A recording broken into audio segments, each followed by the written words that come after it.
Okay, boom. Section 10, episode 548, presented by Underdog Fantasy. It is the home of your 25 and 26 third place Boston Red Sox. Suck one. Brewed by Blue Moon. Yeah, suck one. Suck one. What up, Section 10? Produced by Cake Yazzie. Oh, Fuck. Yeah. I mean, so the Red Sox, here's where this sucks. Because the Red Sox won the series. They lost the finale, so we're stuck with Cake, and the loss puts them back under 500, and the Blue Jays won, so they slip into third place. So this is a bizarre episode, first of all, because Cake's here. Second of all, because the Red Sox won a series, but they have a losing record, and they dropped in the standings.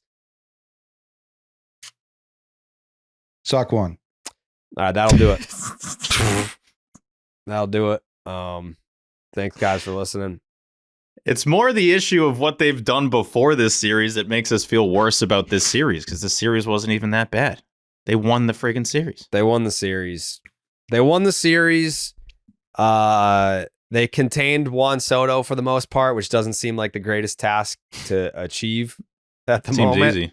I think the craziest part, you know what? I'll take a suspension for this. Good. Wow. Do we know what this is? Deserved. No. Jerry? Good Lord, it could be anything. It could be a lot of things. I think we're tied on the season now. We're close to it. At the end of the day, though, the Mets are 30-20. Like, for a Red Sox team that's 17-21 against teams over 500, come on. Just try and sneak in some analysis during the suspension. He's like, while this guy's gone, I got some stuff to get on. Yeah. You guys know the Mets record? I took that one because I think Section 10 listeners are starting to piece together that anytime I make fun of a pitcher's last name, he shoves it up our ass. 10 strikeouts for Tyler McGill tonight. He does have a stupid name, though. That's not your fault. The first name. It wasn't. It's not how his parents say it, you know? His parents should not be consulted here. They spelled Tyler wrong. Tyler. Yeah, Tyler McGill. Even my parents spelt it right. Yeah. Good. Shout out to T's parents, by the way. Dad's dead, but shout out my mom. Yeah, well, I mean, you can still shout him out. You know? No, he's gone. He's cooked. Okay. All right. Underdog just dropped their playoff basketball promo. With the extender, you can play your way to increasingly bigger boosts each round of the playoffs. Start a playoff series by using your Game 1 boost and continue boosting each subsequent game to unlock the next one. The longer the series, the bigger the boost. You're going to want to see how serious it gets when Game 7 hits. Hop on Underdog, the best place to make picks during playoff basketball, and get started right now. Make sure you sign up with the promo code Jared. That's Jared to get up to $1,000 in bonus credits and a special pick on Underdog. That's Underdog Fantasy, promo code Jared. Yeah, I'm fine with taking that one because it's not incorrect. I mean, I did say his name as his parents did not intend, and then he ended up shoving. And we have a lot of things to talk about. I'm sure that the Fire Alex Cora people are going to be tuning in once again, hoping that there'll be some criticism of Alex Cora because he had a week. You know, I think there was a take. I believe it was at was it 98? Is it 98.5? Yes. 98. Yeah, 98.5. The fucking Sports Hub, and so I'm kind of split on this one. So, and just wait before I get the takeout. I'm split on this one because Michael Felger of the Felger and Tony Maserati program heavily criticized Alex Cora for being present at his daughter Camila's graduation on, was that Monday? Monday. Shout out to the class of 2025 Boston College. Shout him out. Great class. Shout out Camila. She's the fucking best. Love her.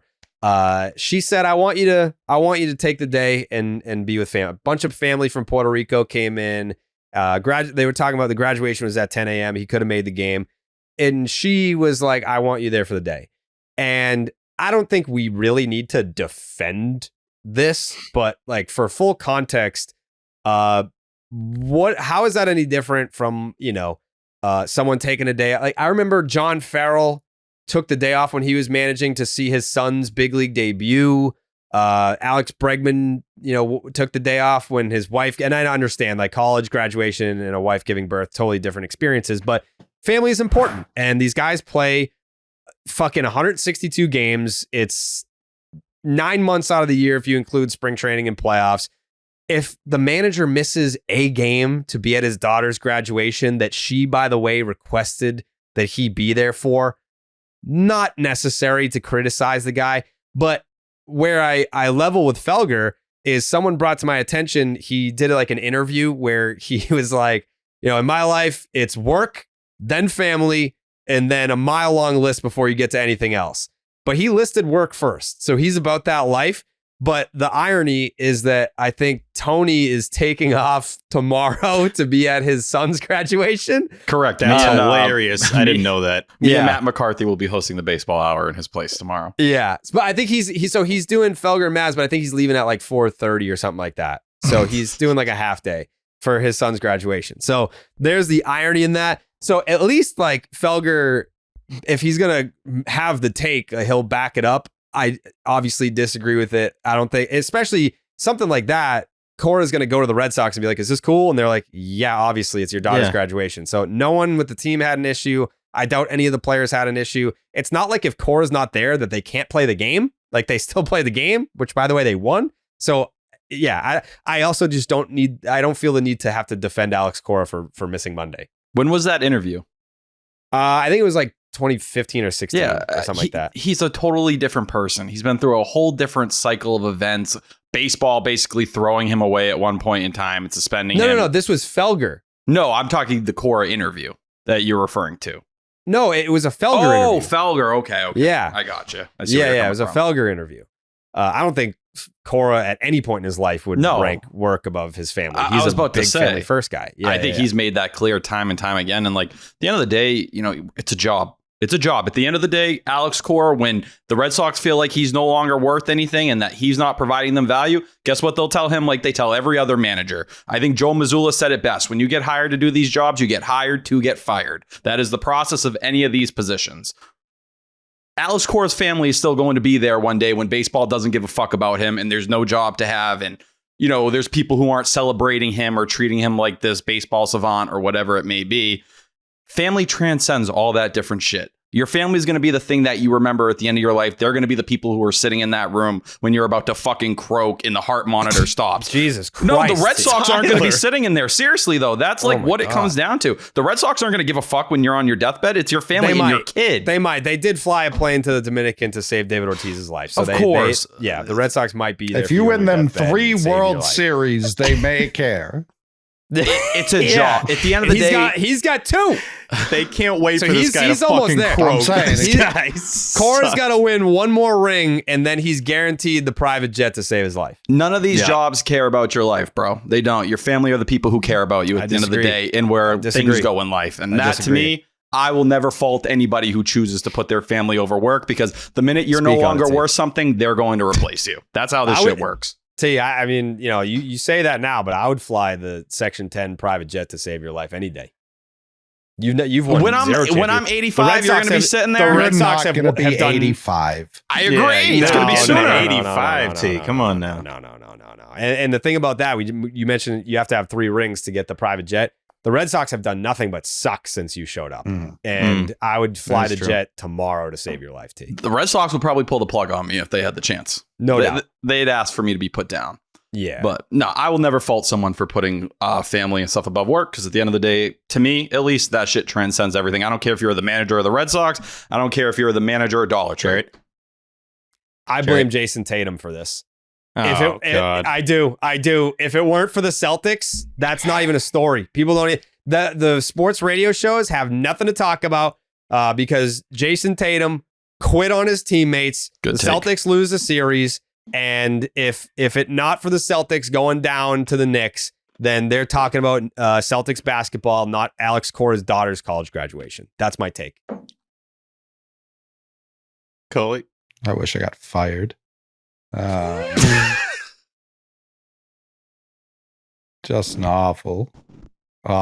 Like the Devers stuff really flew under the radar because the Celtics were still playing. So you agree?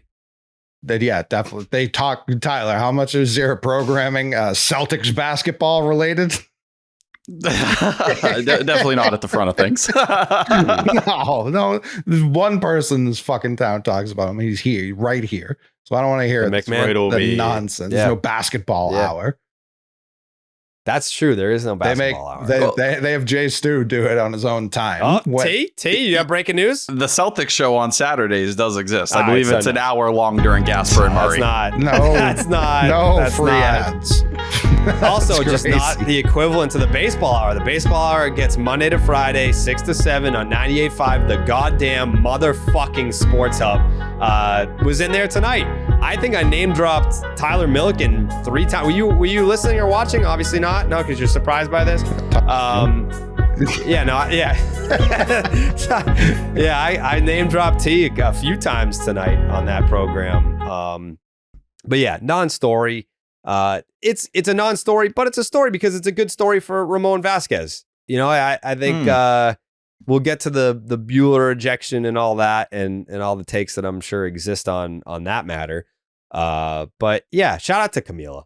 Congratulations. It's such like a 2004 story. Like, can you believe this pussy missed work to go be with his family? Like, I genuinely thought those takes were like dinosaurs. I didn't know that still happened. I didn't think that they were real takes, and then I saw the clip and I'm like, damn it. Like, Felger actually said it. Like, if he's you actually covered up upset. the name though, we'd all be able to guess in the first guess who said it. Oh, of course. One of This them. Boston media, if it was a clickbait title, this Boston media member had this to say about Alex Cora skipping town for his daughter's graduation. So what was the full quote from Felger? Like, yeah, I mean, that's his thing. I mean, that's his shtick, and he's standing on business. That's always been his take, right? Like, if you're having a kid, you shouldn't miss the game. When Drake May was on his engagement trip and Mike Vrabel got hired and there was a press conference, he came at Drake May for not flying back here and Felger was leading the charge on why wasn't Poppy waving the flag at the Bruins playoff game after it's his that was on him. It's his shtick. I'd argue with how long the season is, the bar should be even lower for missing games. Like, you just heard a new item came out at your favorite like restaurant. Like, yeah, I want to try that dish out. Like, go for it. I don't care. The Camila thing, I can't believe that's actually a story. Like, people actually talking about him missing a game for his daughter's graduation. Yeah. Who's been there for all this stuff, by the way. Camila's at the park all the time. Like, she cares a ton about this team. It's like the least Alex could do, as he knows, is be there for her graduation, which he was. And even him answering the questions was funny, where he had that smirk on his face of like, yeah, that little fucker Felger actually fucking cared that I was there. So he answered it the correct way of like kind of being sarcastic. But he's also been in Boston long enough to know that like Felger's Felger. Like, you almost have to take what he says as of course shtick, even though like I'm sure he probably means it. But if you've been in this market any amount of time, it's like, all right, Felger said it, that's fine. I think if Sean McAdam wrote it, you'd be like, Sean, what the fuck, dude? Like, Jesus Christ. Actually, that would have been way more entertaining if McAdam was like, get a load of this dickhead going to his daughter's graduation. Yeah. Whoa. I think McAdam and Catillo did a bit on it on their podcast, and they're like, yeah, like it's a non-story. They also, I think Catillo. I thought you meant they did a bit. I was like, I don't think they do bits. No, I didn't do a bit. It was a little McAdam, segment on funny it. guy. They kind of do. I love but McAdam. it's super not like neither of them get the other's humor. Kind of like it's very funny.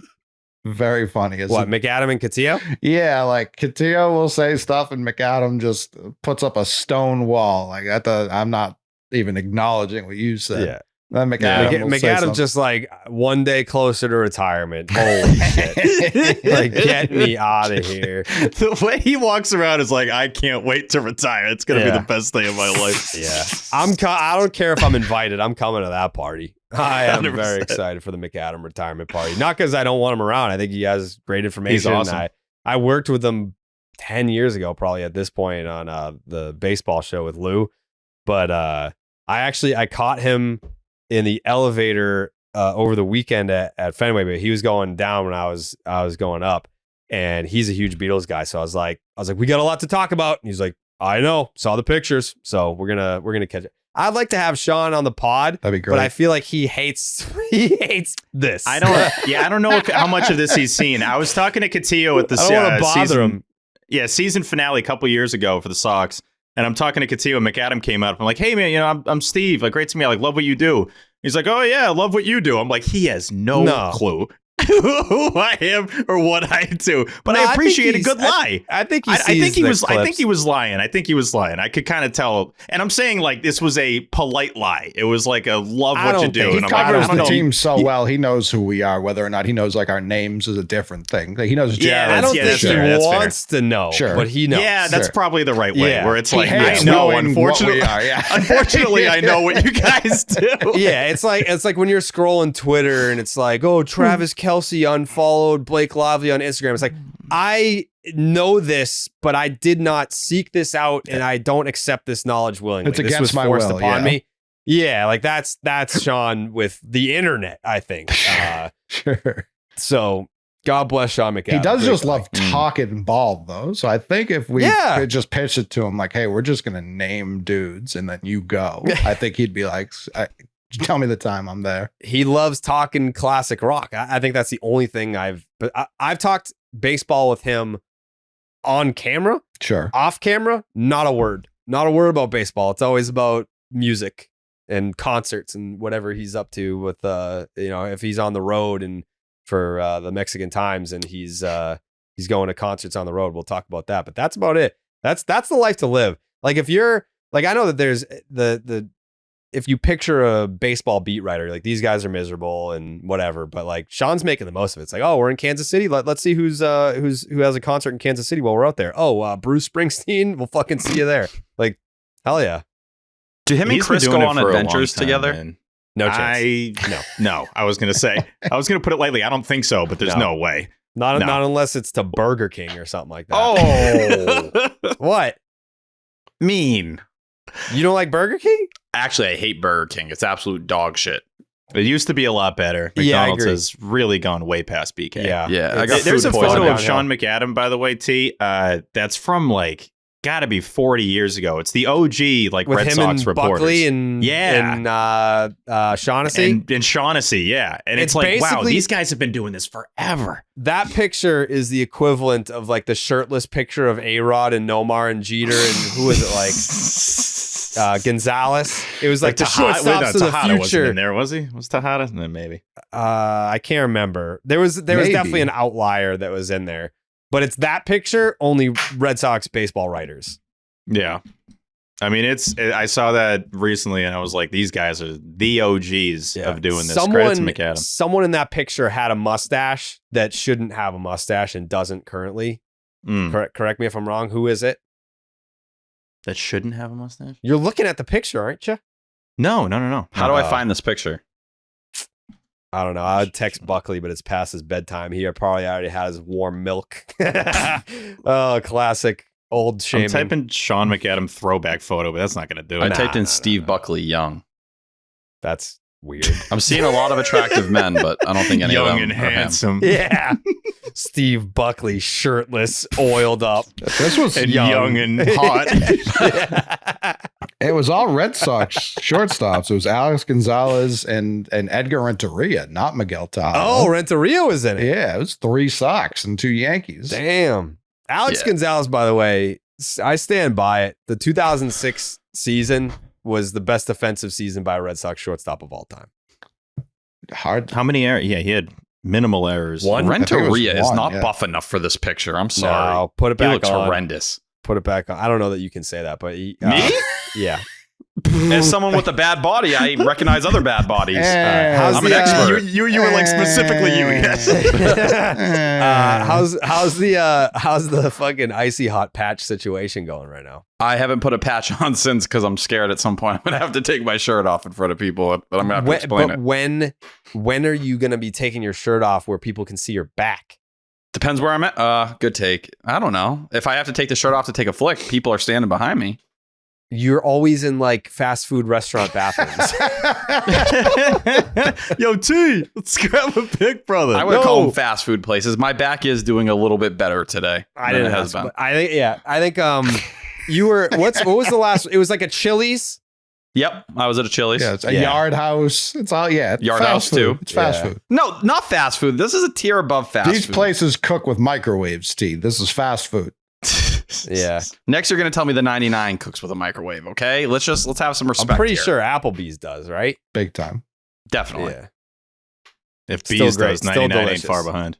Yeah. Shut up. Love the Steve. Nines. I love the Nines. This is like that's Love the where Nines. T draws the line. Don't push me right now. I like the great. Shut up. Yeah.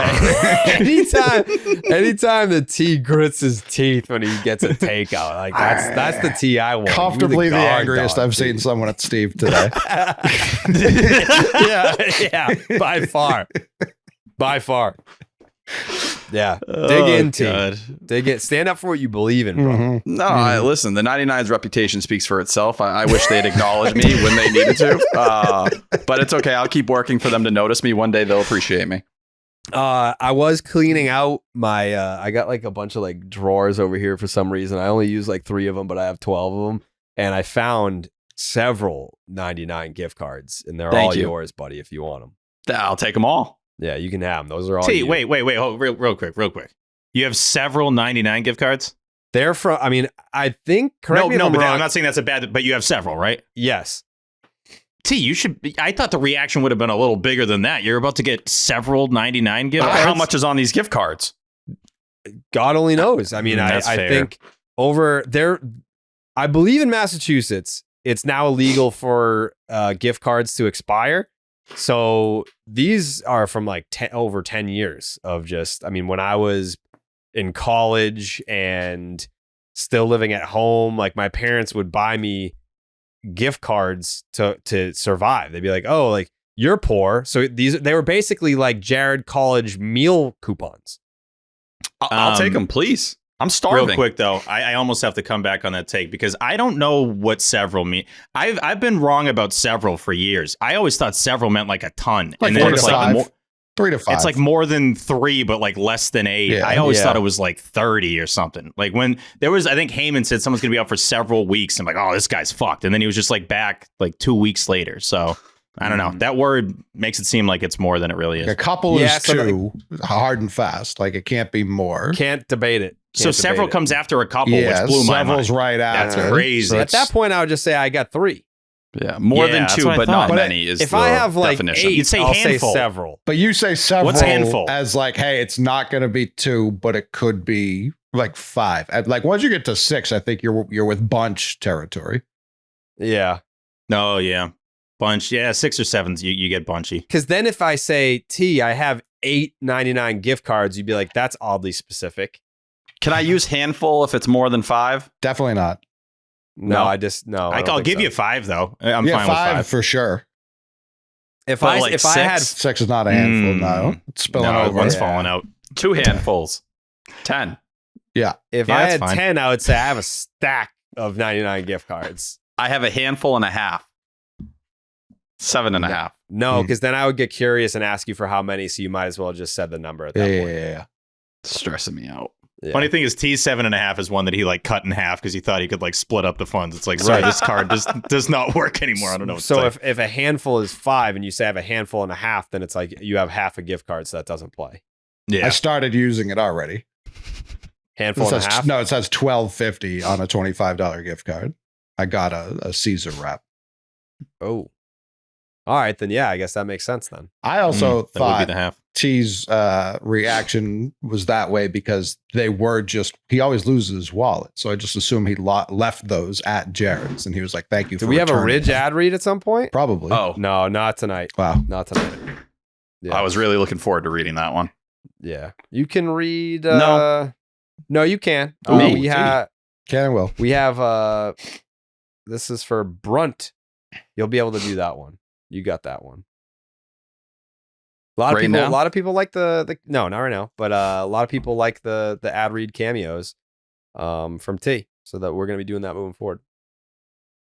He's studying right now. You can't study. That's the part of the beauty Yeah. is the surprise element. I'll buy you a little time, then you just got to go. You just Yeah. got to start reading the Just let words. it rip. Let it rip. You got this, T. I believe in you. Doesn't Who believes in you more than me? Nobody. That's right. I don't think anybody has ever believed in me except Martha Whoa, believes in what? you. Yeah, Martha believes in you. I you. believe in T. Sometimes. Thank Yeah. you, Steve. Steve Coley? believes in you. Cake? Yeah, not so much. Cake fucking Oh, hates your what is he ass. about Yeah. to say? Jake No. doesn't. I think Jake Jake does, but Yeah. Yeah. Cake, what's been your were you nervous going into that last game knowing that you might get kicked off the pod if the Red Sox won tonight? Yeah, I mean, every time you're about to win the series, it's just the worst feeling in the world. So I guess I live to fight for another series. It's huge. Yeah. Also, Yankees walk-off tonight. That must have been awesome for Cake. Yeah, you were pumped for that. The Martian, he was like, "Woo, Martian" on Twitter. Did you say that, Cake?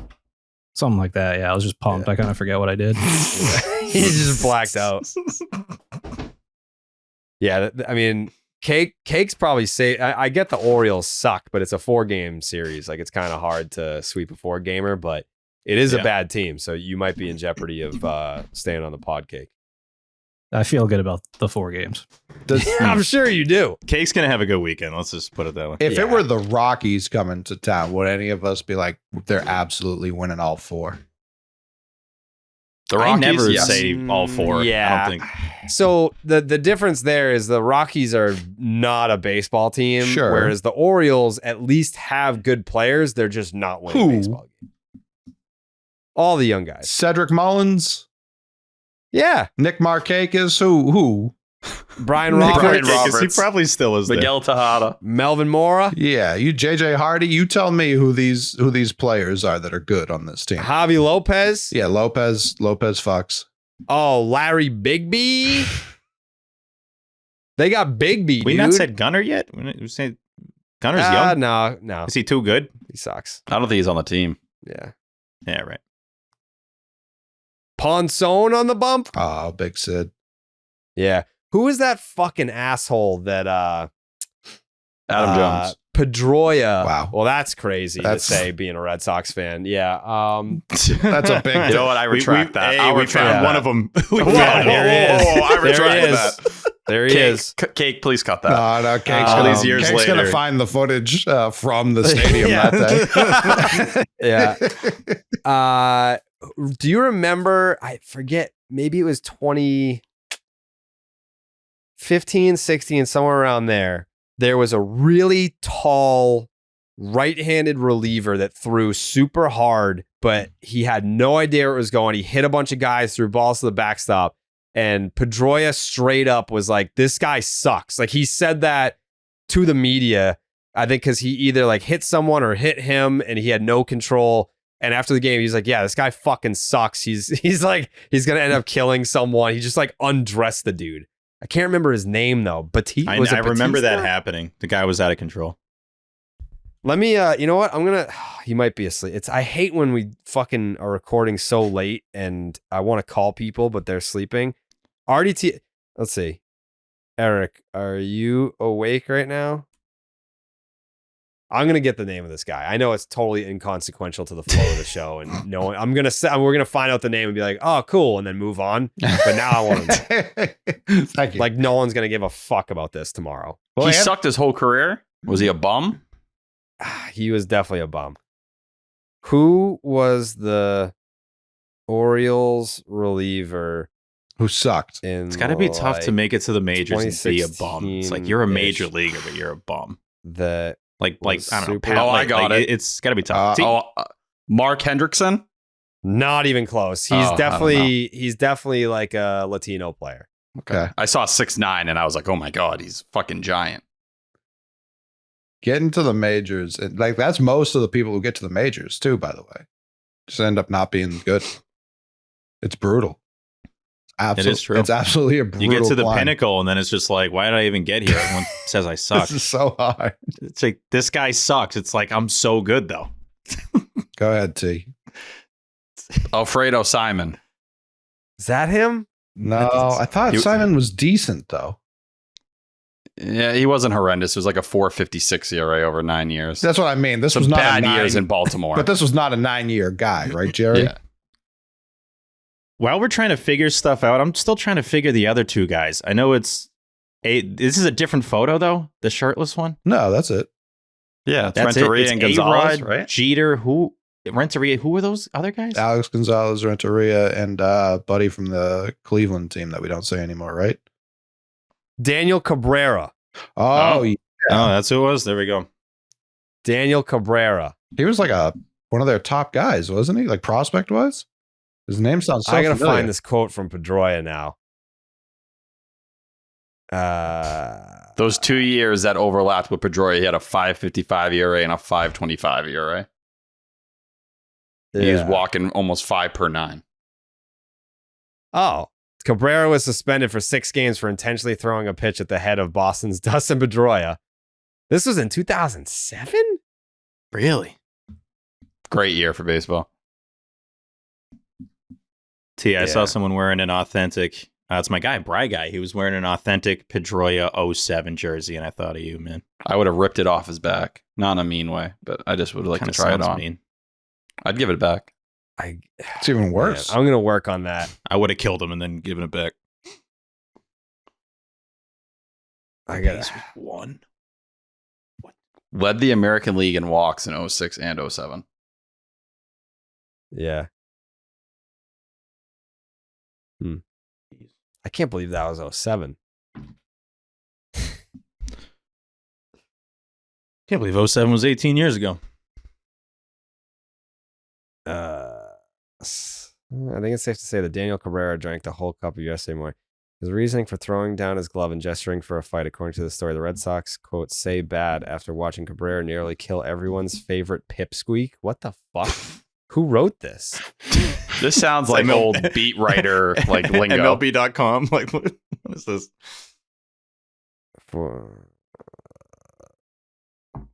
I don't know.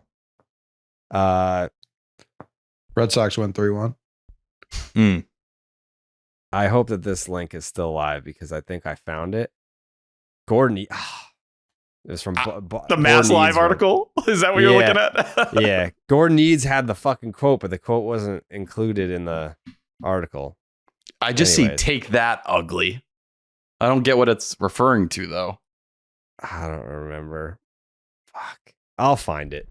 There's no need to spend any more time on it, but someone listening is gonna be like, found it, and they're gonna have Garrett's gonna get it. Oh, easily. Yeah. Speaking of Gordon Needs, Garrett's gonna get it. Yeah. Yeah. Team historians unite. Shout out to the team historians. I went to the game on Monday, and a lot of Mets fans in the house, and I know that there was some discourse about like Red Sox fans aren't showing up, and look at all these Mets fans travel well, and I think they do this every time. I don't think it's indicative of where the team's at. I know the team one game over under 500 right now. It's not a great situation, but what was it? The Raffy walk-off. The Raffy walk-off home run. I saw. I wish I still had the tweet. I know I quote tweeted the guy. I want to give him credit. But he was like, "This is a mid-May game for a 500 team, and this is a playoff atmosphere that you just don't get anywhere else." So I don't want to hear any type of conversation or narrative around. I think it's been true in the past few years, no doubt. Like when you have like Blue Jays fans taking over, but Mets fans always take over when they come here, and Dodger fans too. That's gonna happen. What's that series? That's in July. That sounds. I think right. so. Yeah. Yeah. That like Dodgers, they're gonna overrun the ballpark too. Like I don't look at that as like, come on, man, we used to be a proud franchise. Like there's just some fan bases that travel well. It is what it is. Is it a 1986 thing? No. It's the 7 line. They're all. I mean, I know the dude that runs it. Good dude. They're not combative. They're it's not a proximity like, thing. A hostile takeover. It's close. Yeah. Well, LA's not close, and they probably sure. But I think if Fenway was replaced, I don't think that would be the case as much. That's fair. It's historical. Shit's gone down there for sure. It's one of the two. For a minute. There's no Yankee State. Like there are nicer parks, obviously, but it's us and Wrigley. Mm-hmm. Like there aren't other places to like travel to. Dodger Stadium. What? T?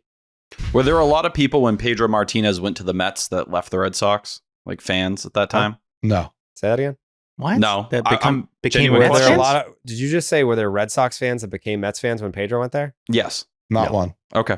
Like literally, I genuinely don't think one. Not a to be fair, one. The Red Sox had just won the World Series, so I do love that was a finger up one. Like I think I cracked the code when Pedro went to the Mets. When Pedro went to the Mets, it created a generation of Red Sox fans turned Mets fans. I think what happened now.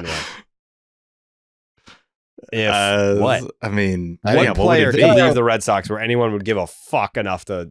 I mean, are join that people team? like Dodger fans because of the Mookie trade? Yeah, Like, definitely. Not a one. Yes, Not a one. Yes, there But are. from Not a the one. Sox Not to the Dodgers? a one, Yes, Coley. Not there a are. single person started becoming a Dodger fan. There's people that stopped watching the Red Sox entirely. Oh, yeah. I hear from those people all the time. I think there are both. Oh man, I used to watch the Red Sox all the time. I was diehard, never missed a game. But after they traded Mookie Betts, I've watched 5 games. I Agreed. hear that all the time. I don't think a single person was like, I'm a Dodger fan now. I disagree. I think it's much easier Do you for know a thing one? to happen now.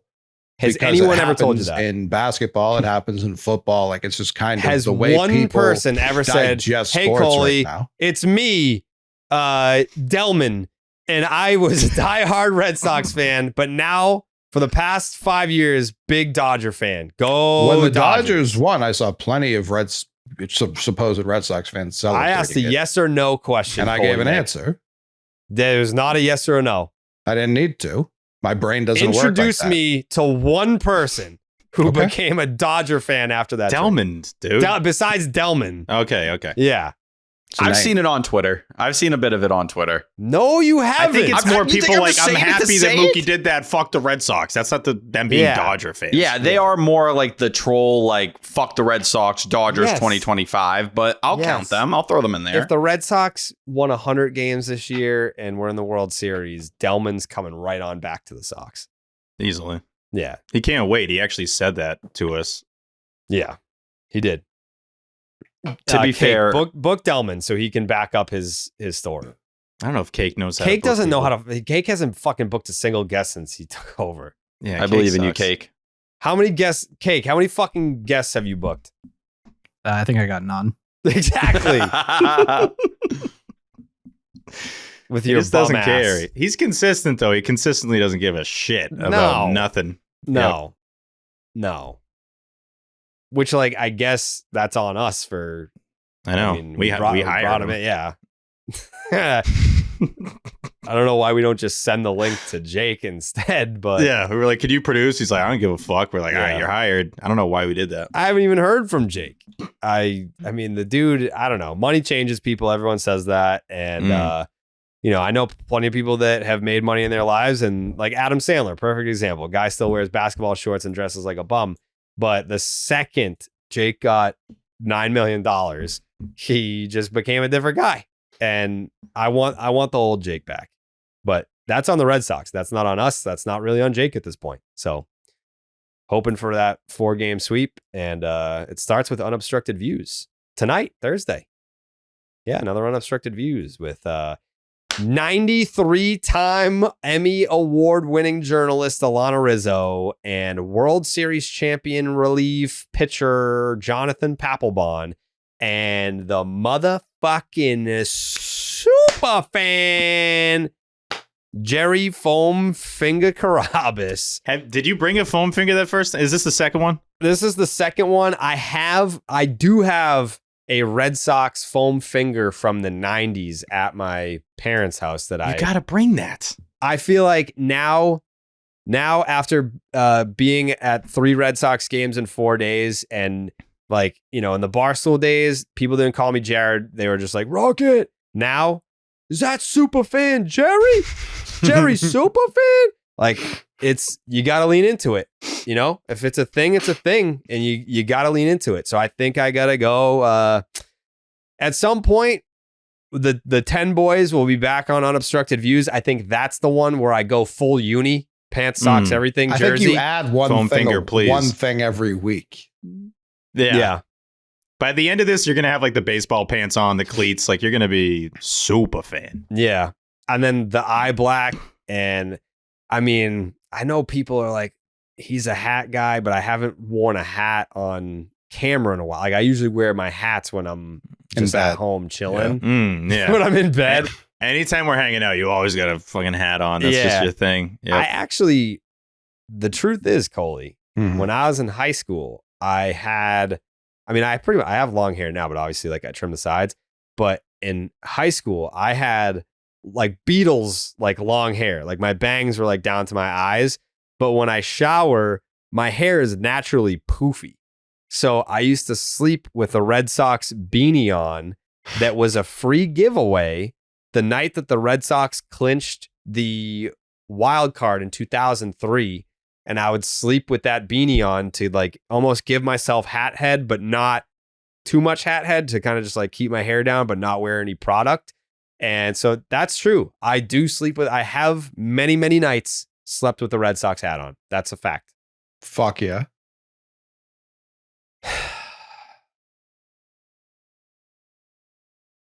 Red Sox lose 5-1. They scored 6 runs the whole series. Do we think it's bad they don't score runs? I think it's badder that they struck out 16 times tonight. Season high. They're 16th in OPS this month offensively, so they've been mediocre. So they're the 500 Sox are mediocre. I think it's and tell me I'm being too negative. I don't want to err on the side of being too negative. But the second the Red Sox struck out for the 10th time, I was very tempted to be like, this is an L. They don't win games that they strike out 10 times or more. They just don't. Do you have those numbers, T, by any chance? I do not have them off the top of my head. I want to say Middlebrooks might have had it on the radio broadcast. By the way, shout out to Will Middlebrooks, because this dude, I talked to him earlier today. He was like, hey, you going to the game tonight? He's like, I'm just going to go as a fan. And I was like, I got 98.5 the motherfucking Sports Hub, and then we're doing the pod after, so I'm not going tonight. And then on the way back from 98.5 the motherfucking Sports Hub, I turn on my guy, Will Fleming, and Mike Monaco in the booth. And whose voice do I hear? Will Middlebrooks.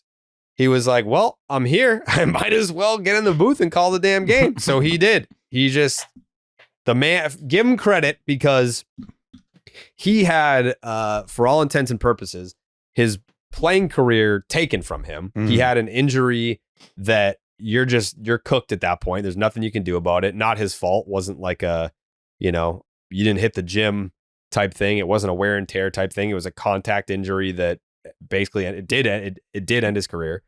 And married to Jenny Dell. Jenny Dell's like, hey, I'm a broadcaster. You should try broadcasting. And that can be a scary thing as a person that only knows playing for their whole life. And now you want to talk about it, but you've never really done that before, and starts getting his reps in. And now not only is he doing pre and post, he's doing TV, he's doing radio. And now he's at the point where he's working on his day off. So shout out to Will Middlebrooks, who has been awesome with Will Fleming. Sounds like radio booth this year. Sounds like he wanted to catch a game with his pal Jerry. You said no, and he said, well, I guess I'll go fucking work. Yeah. If not, put it this way, that's a fact. If I was at Fenway tonight, Will Middlebrooks not on the call. You're welcome. You're welcome, everyone, for not going to the game. Will's definitely very comfy at this point. I think when he started, as you would expect, it was some getting used to that role. But the fact that he can do both right now says a lot about his abilities. And yeah, him with Fleming, I was like, this is going to be an interesting combo. Totally works. Definitely works. Like, they got good chemistry together. I thought it might take a little time. It didn't. From the jump, they've been really good together. Well, his name is Will. Oh, yeah. So Will's always... Will Fleming's name is Will, too. Couple Wills. Right. Wait, Will Middlebrooks' name is Will, right? Yep. Will Middlebrooks. So let me Google it, because I don't know if he was born a William. I think he might have been. Probably. Okay. Let me see. This could change things. William Scott Middlebrooks. So he was born a William. I don't know. Is Will Fleming Googleable? No disrespect. He has to be. He's got to have a Wikipedia. They're both Williams. William. It doesn't list a middle name. It just says William Fleming. You thought that Will wouldn't have a Wikipedia? He's definitely got a Wikipedia. Crazy. He has a Wikipedia. I don't know. It's usually just professional athletes. Crazy. Play-by-play guys get Wikipedias big time. You have a Wikipedia, right? No. You should have a Wikipedia. No, I shouldn't. The shit that would get edited on that thing is... I mean, crazy. Dan's got... Hey, POTY's got a Wikipedia. And there is shit that gets edited on that a lot. Did you... It's all anti-me. Steven? Yeah, what's up? Did you get the bracelet from Mike Eamon? I don't think you did. Toss me. Yeah. you know what? See you the fuck later, buddy. Listener of the program, Jill made us all bracelets. She made individual bracelets for all the guys. Everyone had personalized bracelets. She made a special one that says POTY for Peralta of the Year. And when Steve was over for, I don't know if it was for like a live stream or a podcast, I said, here, Steve, give this to Dan.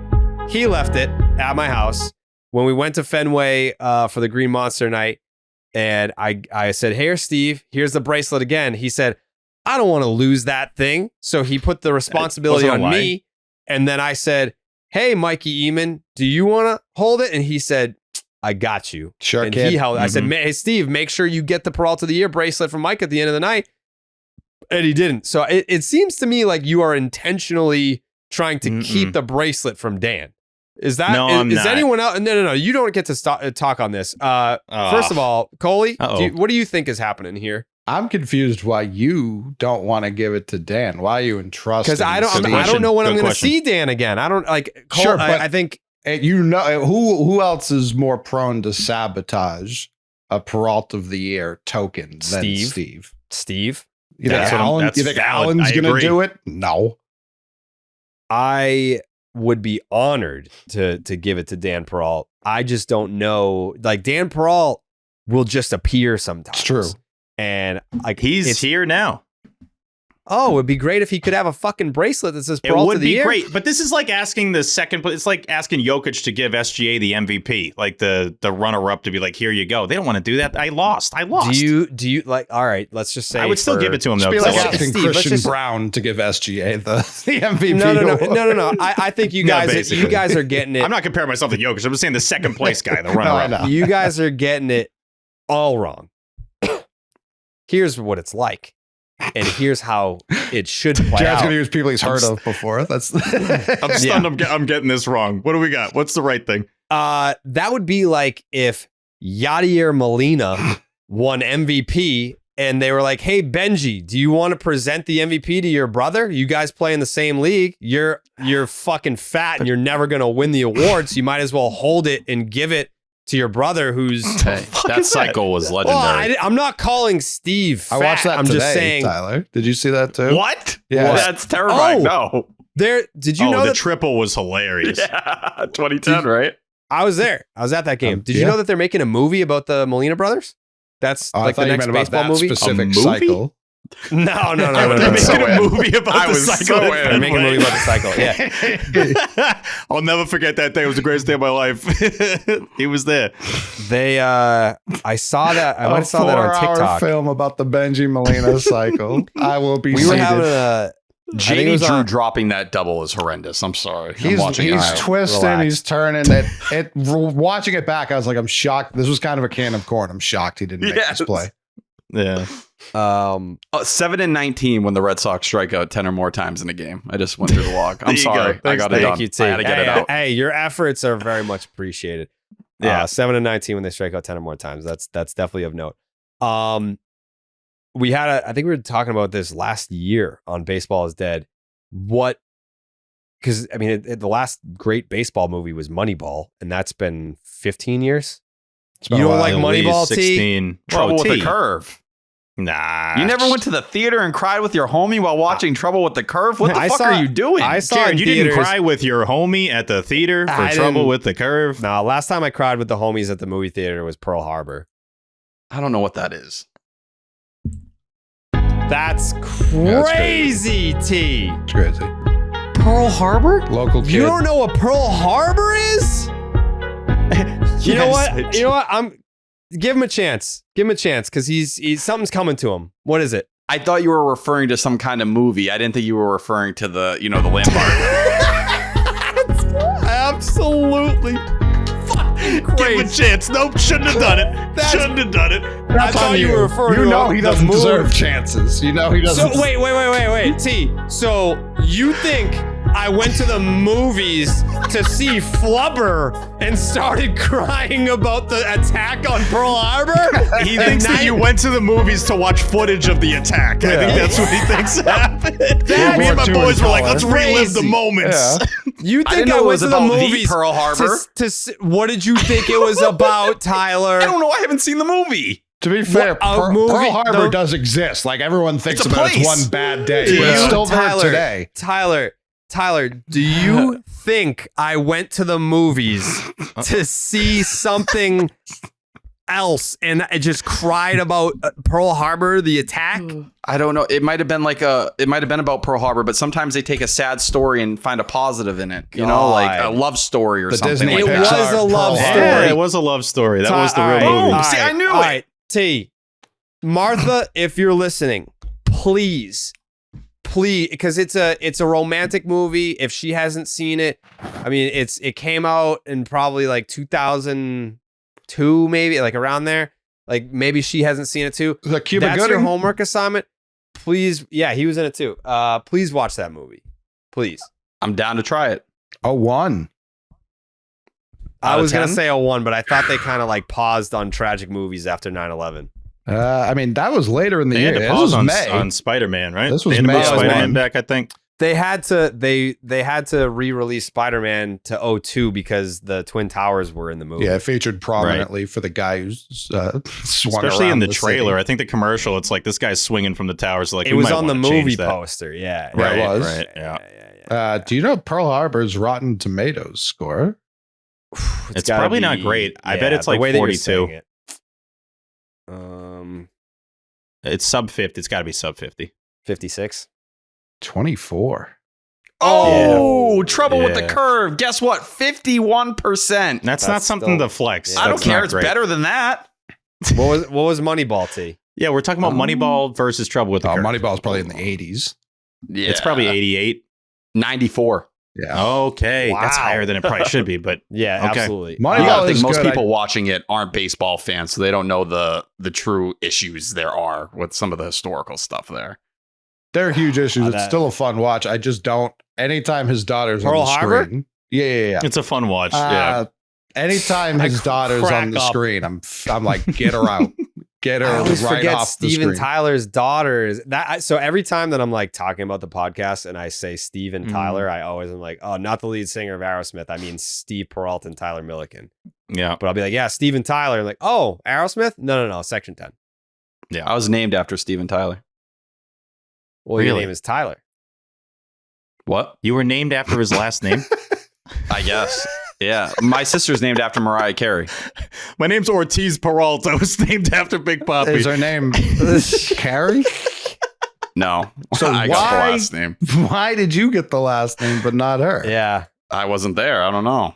You Zach were was there. the runner-up. you were definitely there. You had to say. Well, this is before I came out. I think this was the debate going on beforehand. Mm-hmm. I love T, man. Shout out to your mom, by the way. If She he's, pushed me out. Oh, if he's Steve, Oh. if he's Steve Milliken, he's definitely not on the show, right?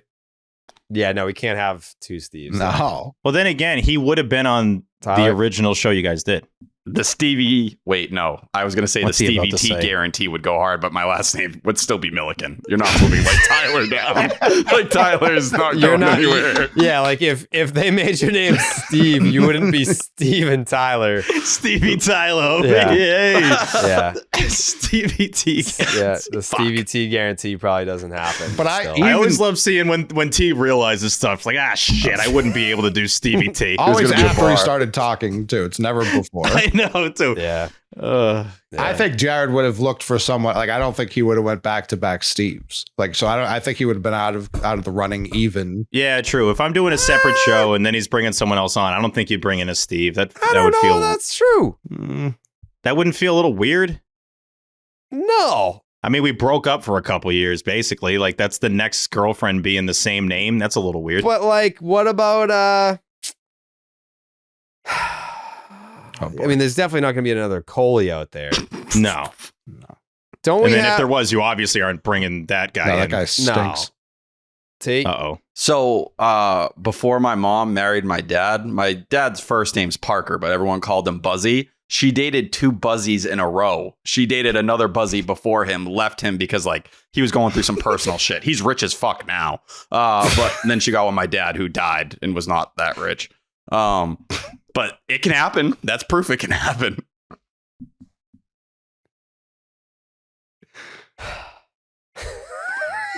Get her out.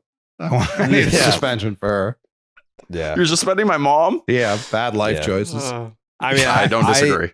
I dated Your dad's kind of getting cooked on this show, T. That's yeah, can't get any more cooked than he already is. Alone. I dated 3 Jills in my lifetime, but it was like over the course of like 15 years. We refer to it as wouldn't have gone Jill back to back. Yeah. Oh, that's actually pretty funny. Who's the we? That is a good point. Every time we talk about it, it's the Jilogy. My family. Okay. Yeah, that's fair. Yeah. That era, it was the Jilogy. They saw the Jilogy. Yeah. Yes. T. Have you ever dated another train? No. No, she's the only train. Any other means more of ways than one. transportation? Yeah, do you think people date I dated a trains? car Like people one time. date real, like weird shit. No. Has anyone married a train? Yeah, didn't someone had a legal like wedding with Jesus? Mm-hmm. They, Yeah, like, I saw a married dude the fuck a Holy Ferris Spirit. wheel. What? Hold I on. What? This lady married a train station? Come on, that's too big. How do you do that? I don't know. She's kissing it though in the photo. Kissing the what? Where's the train station located? Santa Fe. She married classic. a Santa Fe train Yeah, station. that makes sense. It's a classy station. Mm-hmm. Mm-hmm. She's pointing at it like, "There's my husband right over there." Can't believe no one claimed this guy. He was just single Yeah. all these He was years. right there the whole time. There he is. Yeah, bricked up. Yep. Have to do chest up here, baby. Yeah. Shout out to that train station, man. Mm. People said he couldn't find a wife and settle down someday. Oh, he was getting chirped like, "Oh, still Yeah. single." Oh, Nope. yeah. Well, you're not going to get married ever? Yeah. Got married immediately. Mm-hmm. Alex Cora, huh? I mean, Guy sucks. Who? yeah, he probably drank some Blue Moons for that celebration. I'd imagine. Born in a ballpark 30 years ago at the Sandlot Brewery in Denver, Colorado, no baseball date is complete without Blue Moon Belgian White. Blue Moon's bold flavor, bright explosion of color, and iconic orange slice ritual guarantees a one-of-a-kind beer drinking experience year-round. And for those occasions when you want a lighter option, reach for Blue Moon Light. At only 95 calories and 3.6 grams of carbs per 12-ounce serving, it's a refreshingly light alternative beer brewed with real tangerine peel. Looking for a great-tasting non-alcoholic beer? Try Blue Moon Non-Alcoholic, still made with real Valencia orange peel and coriander, with just 80 calories. I feel like this weekend is a good Blue Moon weekend. It's gonna be Yes, it absolutely is. well, I think what you're alluding to is the weather is not going to be great. But doesn't that kind of force you inside and be like, well, we might as well drink some Blue Moons? This is a great have Blue Moons at a bar weekend. Yeah. Or I in like a agree. man cave, or women probably feel left out. It can be a woman cave, right? It's a all of us cave. They have their own You know? cave. The rest of the house. No, I think he was going to say something else. Yeah. Oh, okay. Yeah. Oh, one of those. They all got one, dude. One of They're those. good. One of those moist, dark, damp holes you get scared in if you get stuck in there.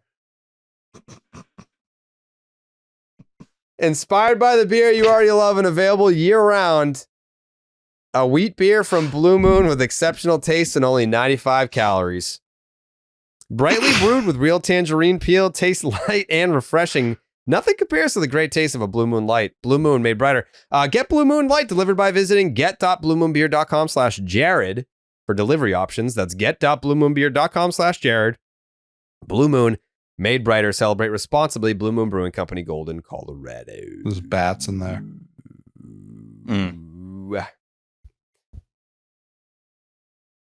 Suck one? Suck one. Stalagmites. What is that? There's stalagmites and stalactites. It's the formations from the drippings of the top. of the cave. So, okay. Yeah, they go down, and then when it drips to the ground, they come up. Sometimes they meet in the middle. Boom. Boom. Okay, boom. It's already midnight. Whoa, T. Yeah, a lot of points, T. What do you got? Are we gonna talk about Hunter Dobbins, game 1? I was gonna talk about tonight the Garrett Crochet situation, just because I feel like there's probably people listening. They're like, when the fuck are they? Like, that's on the mind.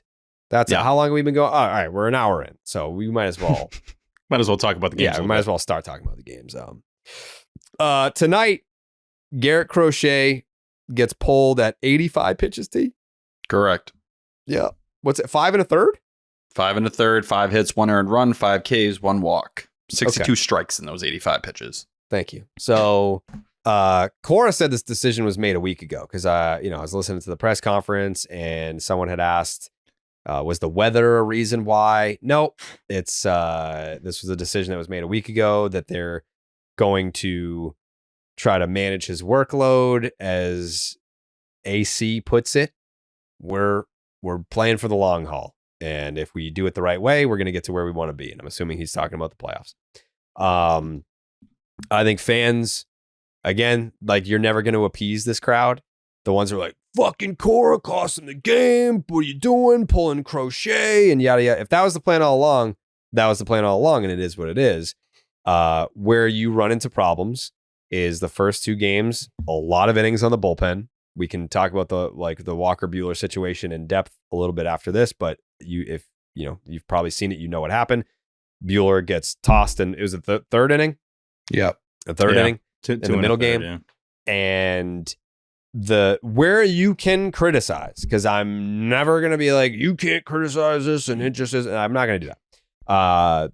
Where you can criticize, and I think T made this point on Twitter, how do you not have some fresh arms called up? And Cora was asked about this after the game. He's like, well, we had 4 guys that were available. And it's like, okay, but were they the 4 guys that you would hope to have in this situation? Like, Bernardino just threw a bunch of fucking pitches. Newcomb was coming off 4 1/3. He was throwing on his bullpen day, essentially. Yeah, like you were, and Liam Hendricks, which we can get into those quotes too. Those were very interesting, where he was basically like, I am not good because you don't use me enough. And it's kind of like, is the chicken or the egg? Like, are you not good because we don't throw you enough, or do we not throw you enough because you're not good? Clearly, the organization doesn't think you're that good if they're not throwing you that much. Yeah. Because that goes back to the Detroit series, where we thought the Red Sox were going to go to Liam Hendricks instead of a second inning of Greg Weissert. And here comes Greg Weissert for a second inning. And here comes the Javi Baez walk-off homer. So the Red Sox are telling you, we don't exactly have faith in Liam Hendricks, but tonight after his performance, you're like, well, okay, that's why they don't necessarily have a lot of faith in him. He was throwing 96. But I mean, if you're not getting outs and guys are getting on base, then what does it really matter what you're throwing in terms of velocity?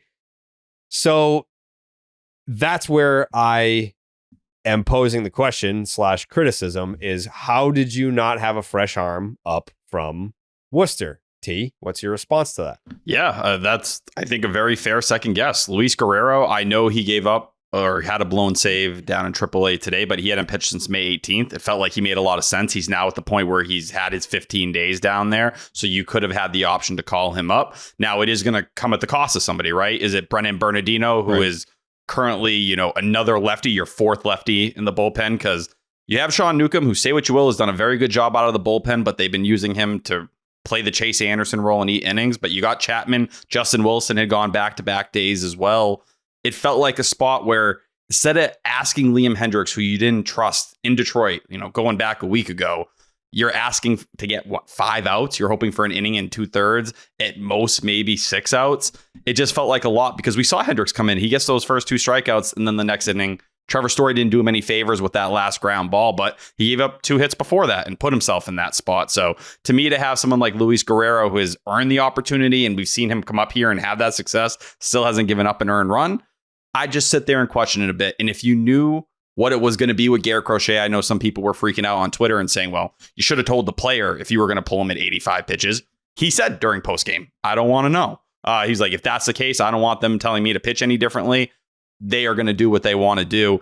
It just felt like for this game, I wouldn't call it exactly a punt, but it didn't feel like they were doing everything they could to win it. And at the end of the day, if the offense scores one run, it doesn't really matter, in the long term here. But you look at Crochet and it felt like if there was a day where you needed that ace kind of performance, it was today. But he's carried a very heavy workload. And I've criticized Cora on this podcast at times this year saying, you're going to have to give him a breather at some point. You need to be a little bit easy with him because right now he does lead all of baseball in innings. Now there's two guys who've made 11 starts. It's him and Logan Webb, right?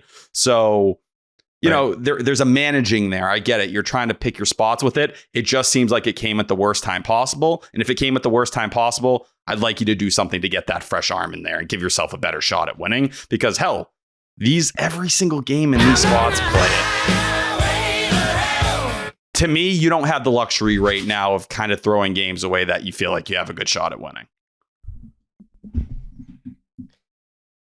I hate to look at any time that Newcomb's in the game as like a punt situation because I've certainly felt way more, strongly about a pitcher coming into the game. Like Chase Anderson was a white flag pitcher. Newcomb's better than that. Way better. I think that there were certain times recently where you're looking at certain pitching performances from guys that are in your rotation saying, I'd rather watch Newcomb go out there for 5 and see what that looks like than another Tanner Houck start at this point. So I don't feel like Newcomb is a white flag guy, but he is someone that I don't know that I would use the word fresh to describe him coming into this game. And to your point, Tyler, if you score one run, what does it really matter in the end? 16 fucking strikeouts, a very rare. Rare to the point where it's literally never happened before. 4 strikeout game from Bregman. We had a caller tonight on the baseball hour be like, trying to blame Cora for all the strikeouts. It's like some of these guys, Tony was saying, these guys are who they are. And, players who strike out a ton traditionally just that's who they are and they do it their whole career. It's not like they can have a team meeting before the game or like in the hitters meetings with Fotzi be like, all right, we need to try something different. We're not hitting the ball. We're supposed to hit the ball, you fucking idiots. Hit the ball. Trevor Story just falls to his knees. He's like, you figured it out. You did it. Oh my God. This whole time I was just swinging and not closing my eyes. K's were good. Yeah. So that's on me, big dog. To simplify it, you can change your approach. I think when you look at certain guys like Rafaela and they're like, you're being too aggressive, you're swinging out of the zone a lot. Trevor Story, same thing. But I think when we were talking about Trevor Story swinging out of the zone a lot, we were almost giving him a little bit too much credit. Like he can't hit anything. He can't hit in zone. It doesn't any zone. Fielding didn't look too great tonight either. No, I think that's a very real thing. Everything's bad. The arm looks bad, like throwing a first, and then it's like, could he have thrown a third on that play instead of first? Yes, there was plenty of time to make that play too. But specifically with Rafaela, but I don't think that you can look at Ceddanne Rafaela and be like, man, why'd you strike out 16 times tonight? It was a team effort to set the 2025 Bregman? Single season. Yeah, Bregman was a quarter of their Ks by himself. Yeah. Did you? Yeah. I'm sorry. He did, yes. All right. Yeah, it's okay. It's okay, T. I forgive you. All right. I apologize. Rafaela, 16 strikeouts can't do it. Rafaela simply just needs a tougher grind for him to lock in. If it's no one on base, no outs, just put the out up on the board. Just don't even send him up there to bat. He needs some stakes. That's definitely a Rafaela thing. I think with Crochet tonight, saw a lot of people on Twitter talking to him. I know Stats was really defensive of Cora in that spot. I didn't think what happened tonight was worthy of some big reaction. He was at 85 pitches. We're really talking about 2 outs here. He wasn't going to go much more than the other outs in the 6th inning. So 4 of 6 leadoff guys got on tonight. Again, Crochet's, I love that Crochet's non-crisp starts are still 1 earned and, or 2. It's okay, this is what we can deal with. But coming off of that with the bullpen, you obviously want him to stay in there longer. But I think he had already kind of done the damage before. Jerry? I think it's also worth noting that the Mets didn't score when he came out. It was the following inning. Yeah. So let's nothing would have changed. Let's just say Crochet gets the next 2 outs and he's at 94 pitches, you can assume his day is done, and the bullpen still goes from there. So the bullpen problem still exists. Like, it doesn't change. If anything, it just goes back to wanting fresh arms in there. And then you get Hendricks a clean inning, and do you think he can get, he got the first 2 outs there. You can't say, you don't know what's going to happen the following inning, but yeah, he started the inning. No, that's what I'm saying, though. Instead of having to get those 2 outs or those bullets enough to get him through that 7th inning, and then all of a sudden do those then get you to start the playing eighth? the game, right? Like, as Cora said, they had the arms to get there if they felt they needed to. So, like, they used 3 of the 4 supposed arms, and it was going to be Chapman was the last arm. So it's not like he was lying to you. Well, I don't know. Even Whitlock was working earlier in the game, and it sounded like Lou, who I saw on Twitter, was like, don't expect him back to back. Changed his tune on the broadcast. He goes, it looks like they're willing to use Whitlock today. He's getting loose if they need him. So, like, was that even an option too? Well, he only went 1 inning, right? Yes. His last time? Yeah. It comes down to them scoring runs. My guy, Jace, on the Twitter machine said 6 of the 11 Crochet starts, he's left the mound with 2 or fewer runs of support. And that's happened consistently. I mean, the game we were at, they couldn't do anything. And you got people saying, like, Sale outdueled him. It's like, please, he gave up 2 solo shots, and the Red Sox didn't score any runs when he was on the mound. That's what you got to do. You still look at, and runs is a new advanced stat. I know we talked about it, I think, before, right when we started the show, of like, do they know how important runs are?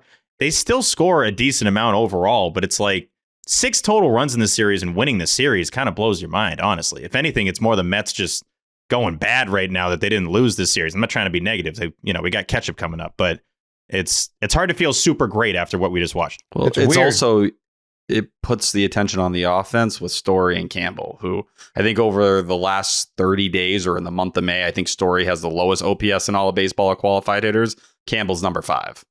And like, those are 2 guys who were supposed to be the middle of your lineup. Even a couple weeks ago, they were hitting 4th and 5th at times. And now Story continues to get dropped in the order. And you're asking Christian Campbell to play center field the other day, second base today, and then first base while he's having a couple days off too. Yeah, I can easily excuse rookie Campbell not hitting well right now, as they're asking him to learn all 9 positions, and probably like the glockenspiel and piano too. Like, who knows what they're fucking asking this guy to do. And he's just like okay with it because he doesn't know any better to advocate for himself. Story, it's hard to excuse any of this. And I certainly won't be the one to do it. The Story stuff is tough, man. I'm stunned his average is what it is this month. It's like 150 or something. I think he's like good. 16. Thought it was lower. He has 1 extra base hit in a month. And the last month he's got 1 extra base. Kansas City? It was a homer. That's it. Yeah. Which the game was already like over, right? That was just to extend the lead. Yeah. So the homer didn't even matter. The next time that we record, we're talking about an OPS that will more than likely be in the 500s. For sure. Is that 603 right now? Yep. So, I mean, again, we talked to the dude in spring training. I've been a fan since he was in Colorado. But the conversation now with Trevor Story going into the season, it was if he stays healthy, the Red Sox are in good shape, because at the very least, he's going to play Gold Glove defense, and it stabilizes the infield defense. He hasn't played good defense. He's one of the worst hitters in baseball. And it's so, I said this earlier tonight, but in the case of Story, you have one of the because everyone's like, where's Roman Anthony? Where's Roman Anthony? Well, you've got Jarren Duran. You're not going to bench him. Buehler's been one of your best players. And then Rafael over the last 2-3 weeks has turned into a very, valuable player for you. So that makes the conversation more difficult. With Trevor Story, it's not like, let's single out Trevor Story for why the Red Sox are a 500 baseball team, but he's the guy that has a guy behind him who it's his natural position.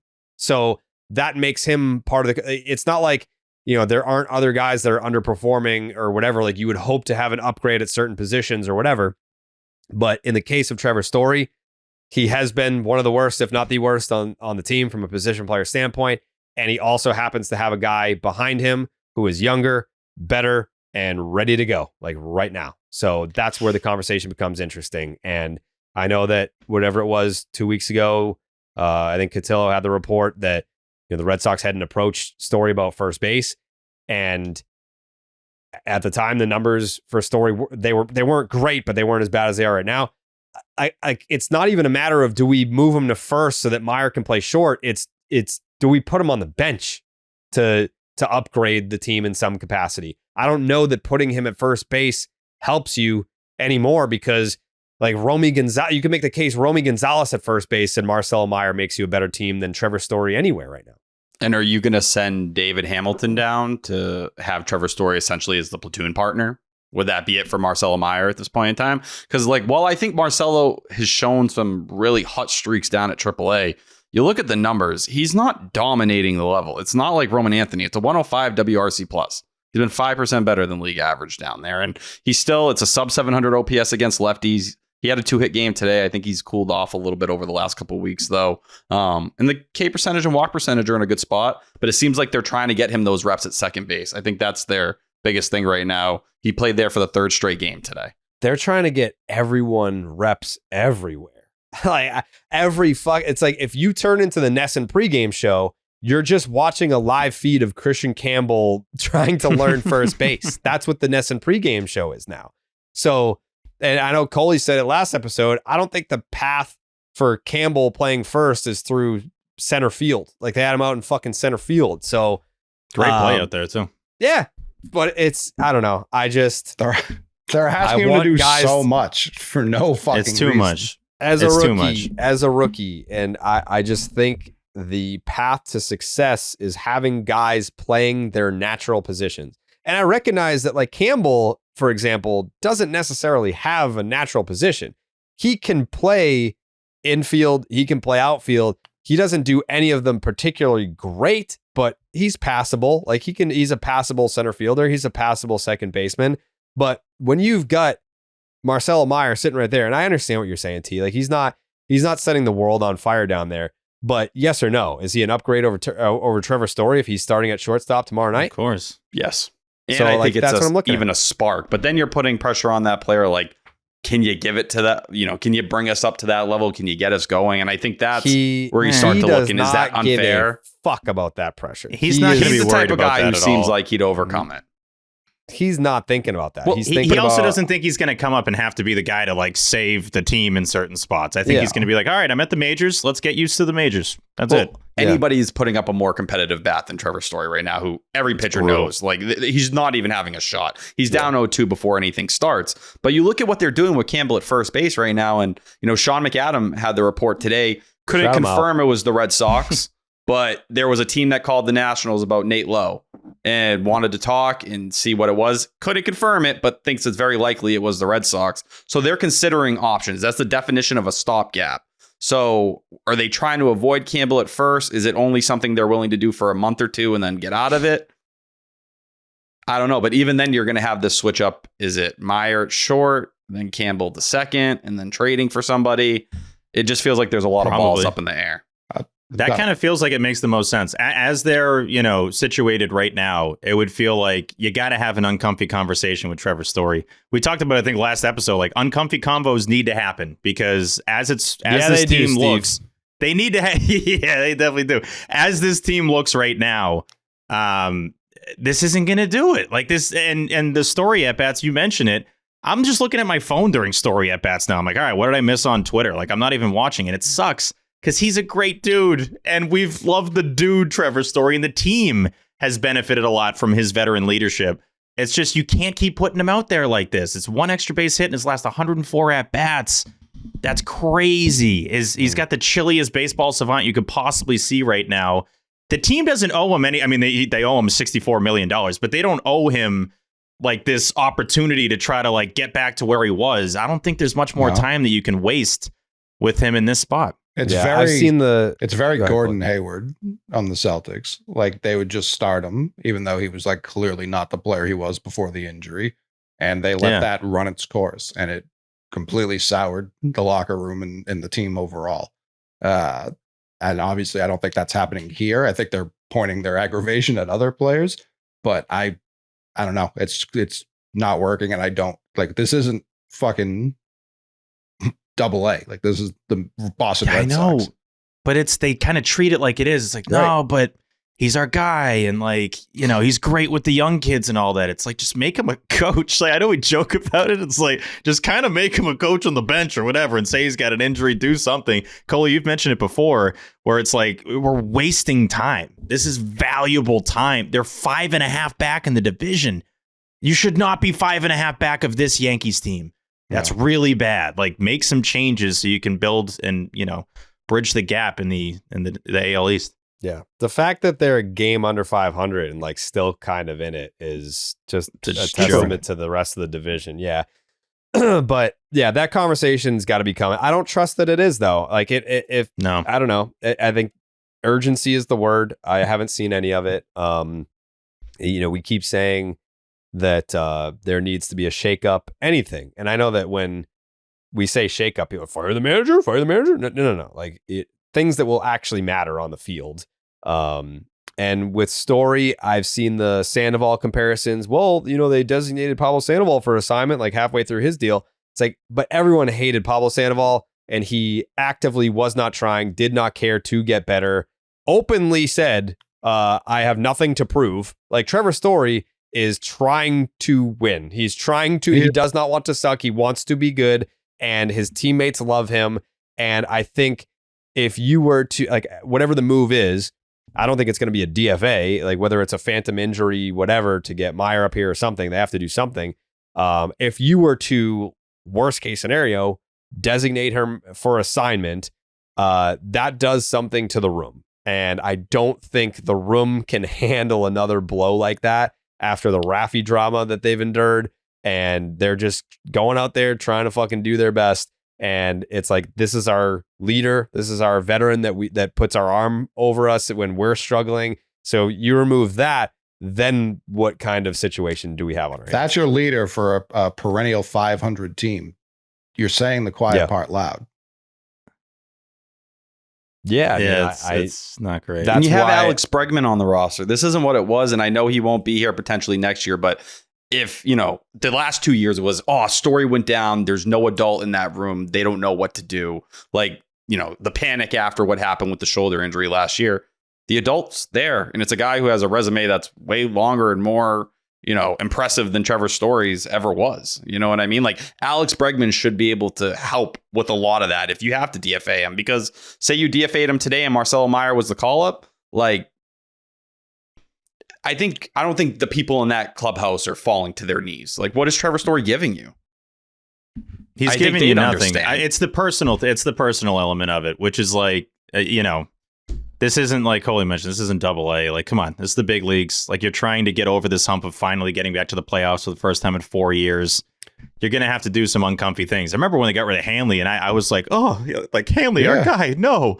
And then it's like, yeah, well, it ended up working out fine. So you're going to have to do some things that not everyone loves. Place when they did that. I was more stunned because I'm like, guys, you're doing great. You didn't have to do this. That was mean. And now it's like, yeah, we have to do something.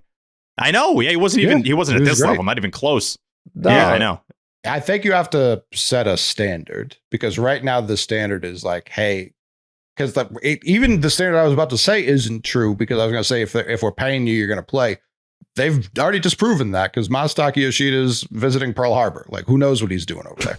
Like, the amount of throwing program restarted. Yeah, like, is that a thing? He did that? That's what they restarted today. There was a Cutter Crawford update. Yep. We got fucking Noah Song updates, Jared. Like, there's a lot throwing at the people right now. But if there's no standard inside that locker room, it doesn't matter what the leadership is. They know who's performing. They know who's doing what. If the room's mad at Raffy for refusing to play first, which, by the way, Nick Sogard makes a play every day that Raffy would never make. And I don't want Nick 100%. Sogard to continue to be the first baseman either. But when I see that, I do think, like, yeah, Story could make that play. Like, I think he could make that diving catch, that reaction time.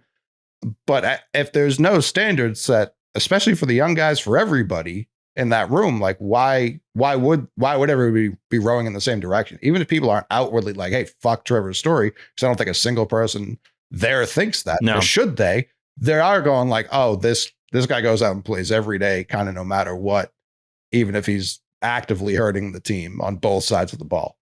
I think there's a version of this where they would want Story to still be around the team. I don't know if it's like a Phantom IL thing, but then you have an awkward situation then. Now it's like Marcelo Myers at shortstop, and he took over for the guy that was supposed to be one of the best players on the team right now. Like that was the point of the contract. So he'd be one of your best players right now. He's like your worst player right now, considering the situation. So I just Wally Pip was excellent, by the way. Like yeah, I mean this is a tough spot. No, true. This is a tough spot, honestly, for the Red Sox. I get it, but this is when you need to have an uncomfortable conversation, try to figure out if Marcelo's ready. He is ready, though. He can come up right now and help this team. Trevor Story, we know for a fact, is not helping this team. No, and probably won't soon or maybe ever. Let me ask you guys this question. If you were on the Boston Red Sox right now, and I'm not even going to throw a name out there. You don't have to cosplay as a player, but say you're performing really well and you want to win. Trevor Story, obviously a leader on the team. Everyone likes him. Nobody dislikes this guy. Deep down, are you not feeling like this is great and all? We love you, but I'm here busting my ass. Not saying you're not, but I'm busting my ass so that we can win, and you're not helping us win. So if there's someone else that can help us win, I'm in favor of that guy helping us win. Like, I don't know that it'll be like a morgue in there if they're like, hey, Trevor, like, it's not working right now. We're a 500 team. We've been a 500 team. And the phrase that I keep coming back to is losing has consequences. Like, we keep talking about the culture and how, you know, they've been a 500 team for 4 years and there's been no real drastic changes. So it's like, it's not like they're rewarding the mediocrity, but they're certainly not acting upon it by doing something drastic. Like, they're not saying enough is enough of this. We're making this change so that we can move forward and try to win baseball games. I have a real problem considering someone a leader if they can't engage in self-sacrifice. If you can't say, hey, maybe I do need to sit. Because like Jared's favorite player, Jason Tatum, constantly sacrificing his own stats. He's constantly taking less shots so that other guys can get more shots. That's not what we're seeing. And I can't have people mad at Rafael Devers saying, oh, he's not a leader. He's never claimed that. No one's ever thrown that tag to him, ever. He's just paid a lot of money. So people are like, oh, he's the leader. No, he's not. He leads by example. He goes out there. He has some of the hardest hit balls in baseball this year, one of the highest exit velocities. Plays hurt. Between Judge and Ohtani. He plays hurt. He shows up to work. You tell him to play a position. He's not going to like it. He'll let you know the GM's an idiot dork, but he'll do it. I don't know. I can't have like that guy is the leader because he holds a camp in December sometimes. Like, I think this discussion changes big time. We're having it at the right time. We're a little ahead of, I think, some folks that are on the Red Sox that are having the conversation.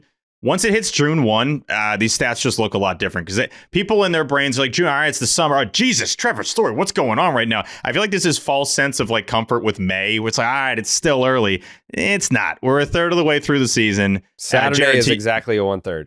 Yeah, Jared, to your point earlier, a minute ago, everyone in that lineup, everyone in that locker room clubhouse knows that Trevor Story is not going good and knows that he's a weak link in that lineup. And also knows he's a great dude, but at the end of the day, it's like, all right, you've been killing us for too long now. Like, a change has to be made. You can be the nicest guy ever and be like the team morale. It was like me and JV. Like, I was a funny guy, but I sucked. And everyone knew I sucked. It was like, Steve's not helping us at all. He's got one hit on the season. Like, we can't play him. That's what they have to look at Trevor Story as. We just can't play him. He might be great for the young guys, but he's unplayable as it's going right now. We also don't have any proof that that's true either, by the way. What's that? That he's great for the young. The defense is still shit for the most part. Like, I don't know what this. He bought him. Yeah, we might be giving him too much credit for how good he is. I mean, and I think that's natural because he's done nothing because of the injuries. So people have looked, oh, where can we give this guy credit? And there's never been a reason for that. We really do want to give Trevor a lot of credit because he is a nice guy. There's no getting around. Like, he's a good guy. But I think he's gotten by more being a good guy than like anyone that's ever come through here, especially for the money. Metric-wise, defensively, before this year, especially 2 years ago, he was elite. He was showing elite numbers, however, whatever statistic you want to look at it. I do think whatever this shoulder injury that he went through last year, seemingly took whatever athleticism that he had remaining over there that allowed him to be plus or even average. But just looking here, I think the only argument you got to have, the worst qualified hitter in the entire sport last year was Maikel Garcia, 69 WRC plus. Trevor Story right now is at a 65. Nice. That's it. You're on pace to be the worst hitter in the sport, and you don't play average defense even right now. Even if it is average, it's hard to justify that because what the Red Sox lineup is not what it was on opening day when you could say, well, they can carry you. That lineup, they expected Tristan Casas to hit fucking 30 home runs and be a middle of the order bat and do all this shit for him. He's not that guy. They thought Jarren Duran was going to come out and, be at that top level. He's had a slow start and, some tough luck tonight with the weather. Seems like he's coming out of it. He's been hot over the last week or so. But, they haven't got production in certain places where they thought they were going to. So it puts even more of a focus on a Trevor Story when he had to be in the middle of the lineup. He was those 10 days or 2 weeks in April make it even harder to be in this spot because it seemed like everyone was like, oh, look, like here it is. He's going to have this year. He's going to be a player. He's going to give you something. Turns out, baseball MLB adjusted. And when they adjusted, they knew damn well he can't hit high velocity. And if you throw high velocity, he's going to try to cheat on a breaking ball and he's going to get caught in between every single time. It's almost like the order they have is like inaccurate. Like Story has been way too high up in the lineup. He's too high up in the lineup at 7. Because I get excited for when the captain and Cedon come up now. Because they're going to run into one probably or do something productive. Of a bat, Cedon Rafaela compared to Trevor Story isn't even on the same planet. It's not even close. That shows you, and it's nothing against Cedon. Like he's made strides this year, but 76 WRC plus. Like that's, and even that looks so much better than what Trevor Story's giving you. And Rafaela's had a very good month. I'm not trying to take away from that. He has, big time. But when you see the gap that big, you can't really excuse it away. You can't have that many guys in your lineup either that are negative bats. You can get away with 1, maybe 2. You're getting past that point now. So we should absolutely be having this conversation. But where I get discouraged is, do I trust that the Red Sox are having this discussion? I'm sure that they're having it internally. Are they having it with Trevor Story? I don't believe so. Is there going to be a change with Trevor Story anytime soon? I don't believe so. The lineup is showing you they're moving him down. Sure, but he's still in there every day. And what is their other choice? To David Hamilton. I think now when you the front offices and the analytics departments, they're bigger now than they ever have been. And there's more cooks in the kitchen and there's more opinions and there's more data and numbers and research being done than, the baseball that we grew up watching. And it's because of that I think the algorithm says ride it out with Trevor Story. So they're riding it out with Trevor Story. Whereas when we grew up watching baseball, we just had an angry Italian in Larry Lucchino who would be like, fuck this and do something crazy. But those teams would win 90 plus games every single year. And the teams run by the computers are 500 every single year. So basically what I'm saying is we need an angry Italian back in there. We need someone that's just going to throw a fucking chair and be like, you know what? He's not playing anymore. Oh, well, the fucking data says it. I don't give a shit. I think the data people would tell you Trevor Story needs to be off the team tonight. So I would hope he's living off good data for Trevor Story. The money he's owed and his history with, the organization, with what they paid him, what he did in his past as a player, and the veteran spot he has on this team. That's what's holding him. Everything under the hood tells you the guy's done. He's washed. The money thing kills me because you're paying him the money. Like, no he's matter making what. the money either way. So who cares? But I think the organization cares. I think that's how they should. This if equation. they care about making the playoffs this year, then they can't care about that. Agreed. They can't. And I think when we look at how the Red Sox are being managed and operated, it's like it would be totally different if Trevor Story won here and he performed well here. And it's like, we owe it to him. Like, this is our guy. Like, if it was like Xander Bogaerts. If he had Xander's resume, exactly. Yes. That's how they're treating him. If he not just had his resume, but his legacy here, then, you can't obviously pull the plug on that. But they don't owe him anything besides money at this point. He hasn't won here. They haven't won while he's been here. I'm not blaming it on him, but it's like the legacy, the resume, they're treating him like he's Xander Bogaerts. And it's like, it's much harder to pull the plug on a guy like that. But with Story, it's like, man, we have to do what's best for the team. And I think he knows that. I don't think that he's a guy that's sitting here thinking if they approach me tomorrow and said I'm on the bench that he's going to be like, what? Like he's going to be like, man, I get it. They're almost treating this like it's a player that would cause a shit show if they heard this information. I feel like they're factoring it in that way. And it's like, no, Trevor Story knows he's going bad. He even had one tonight where he swung a miss. He's like, damn it. Like he's pissed. He is obviously going through it right now and feeling the pressure. But yeah, I don't think he's going to cause some whole scene. He understands maybe better than most guys on the team the value of the team. And that's what has to be killing him the most is that he's bringing no value to the concept of the team. Yeah. And so if you're going to go to that guy and say, hey, we need you to take one for the team, he would say yes, I'm sure. He's a negative glove and a negative bat statistically through this part of the season. So it's not even like he's a 0. 10th percentile and outs above average. It's crazy. Yeah, I was stunned to see that. It's the Red Sox have a communication issue that's been evident all off season with the Devers situation. They're letting it affect other areas. Like part of bringing up Anthony and Meyer, like I know they like the surprise videos, but I don't think they have even like a general clue what they need to do to unlock. Because like when you're coming up through the minors, it is kind of like a video game. Like, oh, if I get a certain amount of XP, I can evolve. I can go up to that next level. I don't think they have any idea what that bar is. You know what I mean? They have no idea when that call could be coming. And I think that's bad. I think that's bad to have them not super prepared. I mean, they got no clue when that call's coming. None. I'm sure if you ask them behind closed doors, like, I'm so ready. This is so annoying. I hate this. Like, I can't just keep trying to be incredible down here and just assume it's gonna come. Yeah. I would love to see, like, of the other 30 teams, like, how would this look? Like, how many scenarios would they already be up? How many other teams would they already be up? It's got to be majority. Like at least half the league. In the 20s, They would have started on opening day for at least 10 teams. Yeah. Do you guys think Trevor Story would be willing to platoon? Or would they look at it? Well, does he have a choice? No. And does the organization look at it and say it's just better to cut ties? Or would they be willing to let him just face lefties? And I know I threw the stat out last episode, but it's a 142 WRC plus. The BABIP's high, so he's not that good against lefties. But it'd be a way to ease Meyer in. And it depends. Like Christian Campbell, they don't platoon him. Meyer? That would be the response. That's a tough way for him to start. If he's up, he's up. The odds of Story being good in a platoon role just seem so slim. He's getting everyday at bats and he sucks. Like most teams usually would rather just cut ties at that point. Say go find an opportunity with some garbage team. Unless he could just take some time off. I mean, I don't know. You're just trying to reach for reasons at this point. I think if you brought Meyer up, he would get like 4 starts in a row.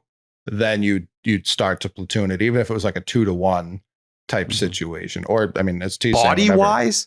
You can do it even beyond just performance stuff. You can say, listen, this is a guy who has not played 100 games in a professional baseball season and how long? Like at that point in time, it's a way to keep him fresh. And, you know, if you get later in the season where it just doesn't make sense at all, then you do something. But it's also the Meyer, 2024, 77 games, 23, 78, 22, 66, and 22, 91. The fact that I didn't know which guy you were talking about hasn't played 100 games. It should have been obvious. It was Meyer. There wasn't like 3, 4. Yeah. But the mental part too for a Story, I think would like, I don't disagree that like the team probably is like, he just has to turn the corner and then he's good. But I do think bringing Meyer up and not like just cutting him. Now the scary things happen. Meyer's here. So now what are you going to do? Because this was your fear, and maybe it isn't, but now the scary part's already done. Now what? You're not dead. You didn't get cut. You're still here. What are you going to do with your opportunities? Because I could absolutely see a world where if this becomes a playoff team and they need him in a late inning situation, he could do something. That would surprise me 0. But I do think the mental part of like, hey, I suck shit right now, and my replacement, everyone else in his top 10 is in the majors right now. It's just him. He's the only guy who hasn't been up, and he's the 5th prospect in baseball. Like, yeah, I probably am pretty scared of that with how I've performed the last 3+ years. It's probably worst case scenario with this, right? That he's just healthy. Story's healthy in the dugout, and Meyer's just taking his position. It's like, okay, cool, I guess. I'm sure he'd be okay. I think Story would be not okay with it. Obviously, you want to keep your spot and all that, but more okay with it than like the alternative player in that situation. I think all of the adults on this team, and I'm not saying there are children on the team. I think all the adults on the team want to start being treated like adults from the people above them who feel like this air of supremacy over them. Like they don't need to know what we're thinking. And I hear it all the time. Like, oh, they're the players. They shouldn't know what the front office is thinking. Maybe they should. Maybe this strategy isn't working very well. Maybe they shouldn't have treated Xander that way on the way out. Maybe that is kind of where all this started to reap and sow. Me personally, I would love to know what the front office is thinking. I would love to stop theorizing about different combinations of how to get these guys up here and who's in, who's out. I would love to stop theorizing about that and know this is my baseball team and I don't have to play puzzle pieces anymore. It's just, this is it. And these are the role players. These are the starters and these are the platoon options and let's roll. Let's watch a baseball season. But from opening day, it's really been about, when does Roman Anthony get here? How does Marcelo Meyer factor in position wise? Because we keep talking about second base. Now the conversation is, why not shortstop? That is, after all, his position. So I said it last episode. I think mid-July, you're looking at Meyer at short, Hamilton at second, Campbell at first. I think that's. I don't think that. I think that makes a lot of sense. We know how much they love the defense Hamilton at second base. Yeah. Considering the trades that were out there, this is kind of your pathway. Show why you feel the way you do. And even still, you're going to get plus defense with David Hamilton and the speed. If he has an 85, 90 WRC plus, it's way better than what Trevor Story was giving you. Talk to us about Brunt, T. What'd you just say?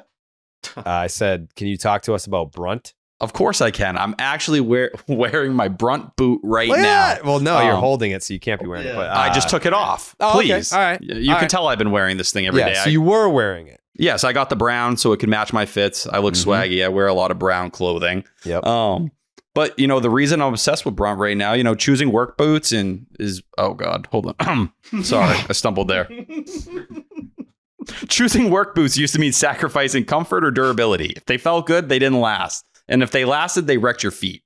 Brunt Workwear finally ended that trade-off, designing boots that withstand the toughest job sites while feeling as comfortable as your favorite sneakers. Me, I used to wear sneakers all the time. Yeah. You know what sneakers? If someone runs over your foot, you know what happens in a sneaker? They break. They fold. I have no toes left, so I had to start wearing these boots because if I took any more damage to my feet, I'd have nothing left. The founder, Eric Gerard, grew up blue collar and started Brunt after his friends in the trades encouraged him to start a workwear brand that was really built for them. That's why all Brunt products are named after the guys he grew up with. That's cool. These might be the most comfortable work boots on the planet, but they also deliver real performance on the job. Whether you need waterproof, safety toe, or soft toe, pull on, lace up, they've got you covered. They're so confident these boots will blow you away that they even let you try it on the job risk-free.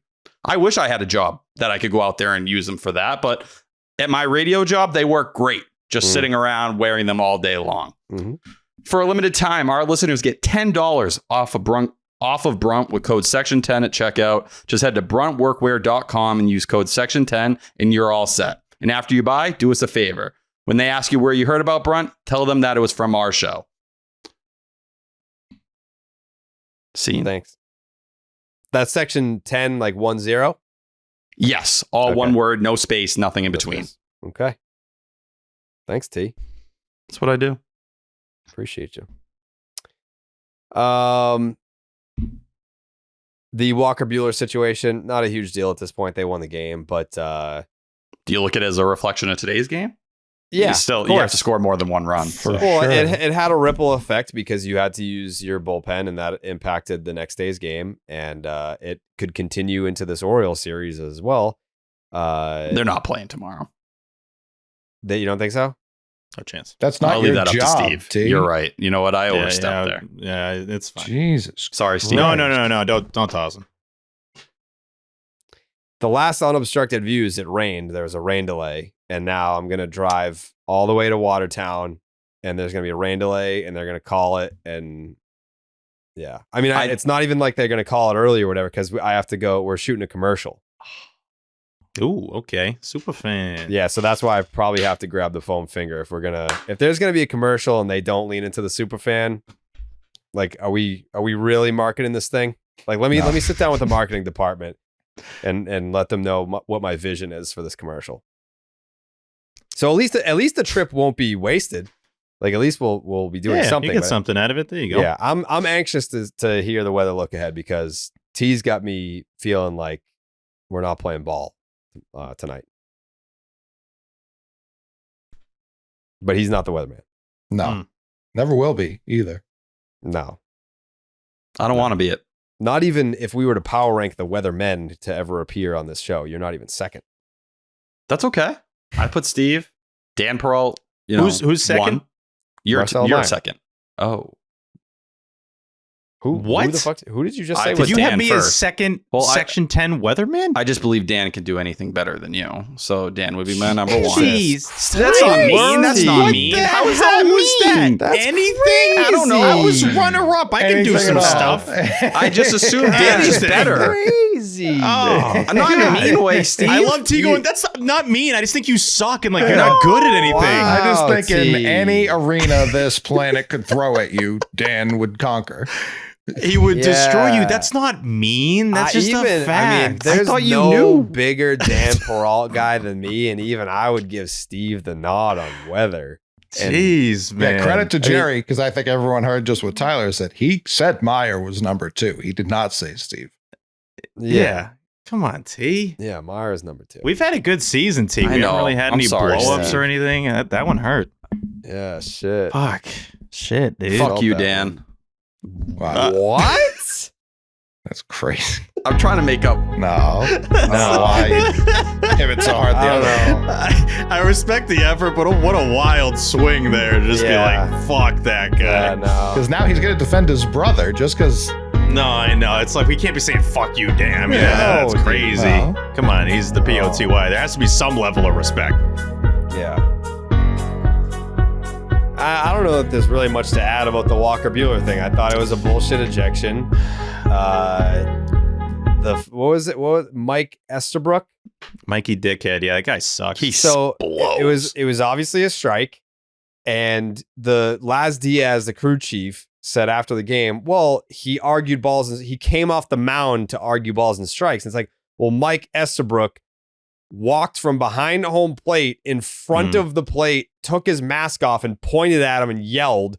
So he clearly instigated the entire thing, provoked him, and Walker Buehler walked towards him to finish the conversation. You can't bait a guy to come towards you and then toss him. Like you instigated the whole thing. He didn't like being called buddy. I think that was probably the thing that pissed off the ump. Because he's like, buddy, that was right down the middle. And he's like, all right, I got to do something about this. But you can easily stay behind the captain there and be like, hey, none of that or whatever. That's what like every ump has ever done. And he's like, you know what? I'm actually going to walk towards him and point at him, which nobody wants. No pitcher ever. That's like a Joe Walker West Buehler's not a move. dickhead. He's not like a jerk. It's like No. he just wants a little respect. He just won a World Series. This guy's been in the league for a while. One of the better pitchers when he's really cooking. So yeah, I did love the ump cam, by the way. That seems like something the league would tell TBS to not do. And they're like, you know what? We're going to show you the ump cam footage of an ejection. I never thought that would be the case. That was pretty cool. More like, ump cam. Do you guys know how bad this makes Mike Estabrook look? But that was It my makes thing him with look terrible. Buehler. Buehler didn't even swear at him until No. he crossed home plate. And like, I felt bad. Like Cora not getting out there in time. That was his biggest thing. Was like, just let me get ejected and let him keep pitching. Like, let us save our bullpen. Don't screw us up for the next 3 or 4 days. I also think it's a spot where Carlos Narvaez is a young catcher. Like, tough spot. The classic Awkward Jason spot for him. Varitek move always was turn around. I'm going to get myself fucking kicked out because guess what? We have a catcher on the bench. To be fair for Narvaez, he's friggin' been one of the best overall players on the team at this point in time. So him out of the lineup's a problem, but I just think Buehler, credit to him for the accountability after the game as well. He knows you can't let that happen, but Estabrook, what a fucking embarrassment. He deserves more blame than anyone. Cora wasn't even like save my bullpen. He was like, this guy's just coming up from rehab starts. Like, we're trying to get him I know. like back to speed up here, and you're going to toss him over you being wrong. Like, that's insane. And I don't even know what Cora said to get tossed there. Well, he It was was like, like- I seemed like have a to pretty- get tossed. He was like, He I probably want just him threw to. some was magic like words a- in there. It was He probably like, said, you fucking shit, and he got that from Breslow. He's like, fuck cock Yeah. shithead. One of the added pieces on this that I loved is Buehler then, and I knew this is probably what happened, and this is based solely off of him coming on Section 10, having a nice little adult beverage there, relaxing a little bit at home. When he tweeted that stuff at Lindor, I'm like, he's probably had maybe one or two nice beverages there. And I respect the hell out of Walker Buehler for two things here. For keeping that tweet up, because a lot of times players delete that stuff. They don't keep it up there. And then at least this was either to Castillo or to all the reporters, saying exactly what happened. He's like, I said my piece, sponsored by Buffalo Trace. He's like, yeah, I said my piece, sponsored by a drink a little bit. We're all competitive. It is what it is at this point. I'd probably do the same if I was him. Perfect way to handle it, honestly. I didn't know the Lindor Buehler thing from the NLCS. I was unaware of that he kind of like yelled on the mound and Lindor was probably pissed about it because I saw the Lindor clip. I'm like, what the fuck is he so excited for that he got it? It was just like, what are you doing, dude, being this pumped that he's getting kicked out? But I guess that's what that came from. You didn't see that? No. In the NLCS, there was a Buehler strikeout where he's like, fuck yeah. And he's kind of chirping at Lindor a little bit, I think. T, you saw it, right? Yeah, it's like the classic Buehler screaming off the mound. Lindor kind of looks at, he's like, what are you fucking screaming like that for? And Buehler mouths something to him like, probably, fuck off or I love you. Or, yeah, maybe that. But no, I do think, and I know tomorrow it's going to be a major storyline because everyone was like, Cora went out with, for breakfast with Francisco Lindor. Does he give a fuck? Like, what the hell is going on here? It's like, does anyone, we all know the relationship he has with Francisco Lindor back to Team Puerto Rico. He's known him since he was a kid. You think they were going to put one in his ribs? No, they're not going to do that. So, it is what it is. I don't think Walker Buehler's looking at Alex Cora and saying, why didn't you defend me? Or anything like that. Buehler, even on Twitter, Steve kind of mentioning that response, he backed his teammates. It wasn't like, fuck that guy. It was, you want me out of the game? Well, guess what? My teammates are fucking dogs and they put you down. And he answered correctly in the post game too. He's like, yeah, that's on. I can't be getting tossed that early. That's on me. But he still kind of had to do that with the situation. We were out to dinner for Joan Peralt's 70th birthday. Happy birthday to my mom. Shout out Joan, man. And POTY. And this is rare, by the way, that I'm not the one at the dinner table that brings up a Red Sox thing. POTY was like, I'm pretty sure Walker Buehler just got ejected and Alex Cora did too. And I'm like, there's no way that happened. It had me thinking, when the hell's the last time a Red Sox starter got thrown off? Sale. Do you know they're thrown out? It was Chris Sale? Yeah, but it was like a fake ejection because he was already walking off the mound. He got taken out of the start. And he's like, New suck York a one? fucking dick. And then he was like, yeah, you're gone. He's like, I know. Yeah, you fucking blow. Get out of here. I'm literally being taken out of I'm getting out of here. I may do that every game because there is no real penalty there. No, probably get fined, I guess. But yeah, if you're making Chris Sale money, you could just be like, you fucking suck tonight. And then, ejection. Great. I'm literally going to the clubhouse as we speak. They can't put me back in, you buffoon. Yeah. That would be hilarious to have that strategy. But yeah, I just couldn't believe it's 2 1/3. And it's like Buehler and coming off of rehab. What the hell? First start in a month. It just didn't feel like it made any sense. But then seeing the clip, you can't walk out at a pitcher like that. That's a clown move for an ump. You got to know that's aggressive. I was sad that we didn't get to see more of Buehler because the stuff looked good. It looked really good. The fastball was up over a full tick. The sinker was up a tick. The changeup 1.7, topped out at 96.3. That's his hardest pitch of the season. And he's working on a slider cutter hybrid pitch with Bailey. So it seems like they're tweaking. Who knows what it's going to come out to?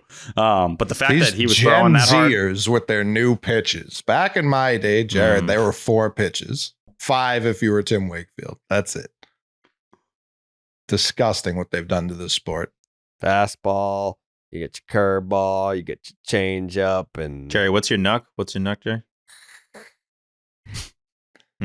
Classic thing the pitcher would say when he'd throw a knuckleball. Here it comes.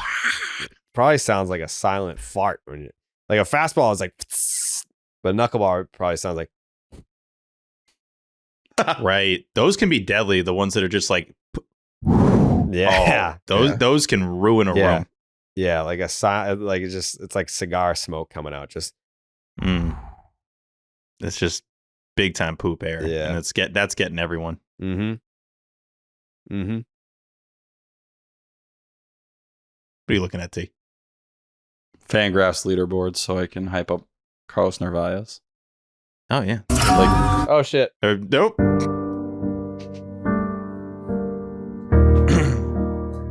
Forgot how to do this. I forgot they won the series. Me too.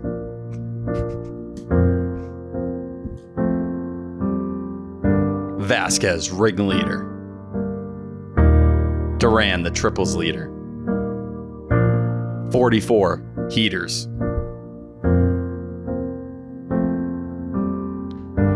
Vasquez, masterclass. The Narv and Rafi, they mash. Mike Esterbrook, ass. A series of Taikus by Tyler Milliken. On that first haiku, did you use the same word to rhyme twice? No, those are two different words. Ringleader and leader. Yeah. Coley? Ringleader's not one word. Is that true? Is that true, Coley? Is that true? I'm gonna double check. Is it ring dash leader? Yeah, I think it's ring daddy. I'm seeing it as one word. Oh, Oh, it's one word. I do see it as one one. word. But I'm seeing it stylized more as two, but I do see it as one. There might be one of those. It depends on the situation. Yeah. Seeing ringmaster, which Mm-hmm. that feels problematic. For the record, and this is not a negative thing, Tate, I intentionally don't read them because I want to hear them for the first time. Me when too. you read them. Me too. I understand. I agree. Okay, I just want to. I want to be surprised, like, you know, I close my eyes when he reads them now and they hit me a certain way or not. And yeah, I want to be surprised. I'll say yesterday's got Coley.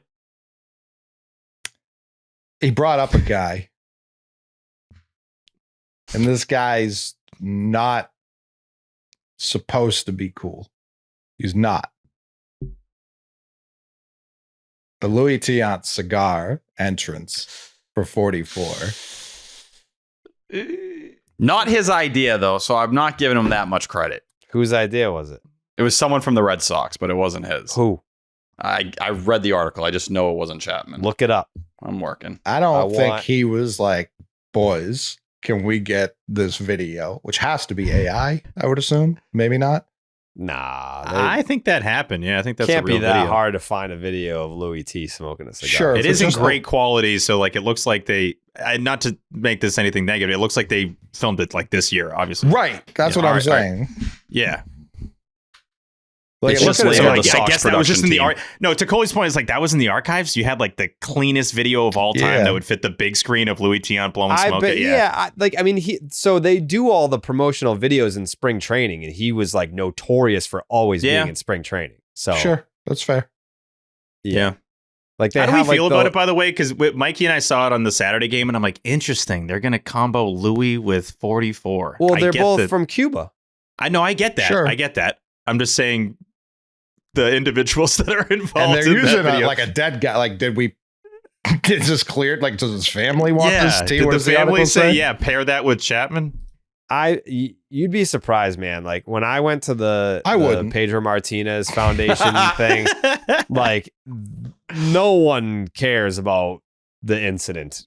No, I one. know. Oh, I get He's that. he's like beloved by all the Latin players. So I get that. it wouldn't Well- surprise me at all if like Louis was just like, "Fuck yeah, dude."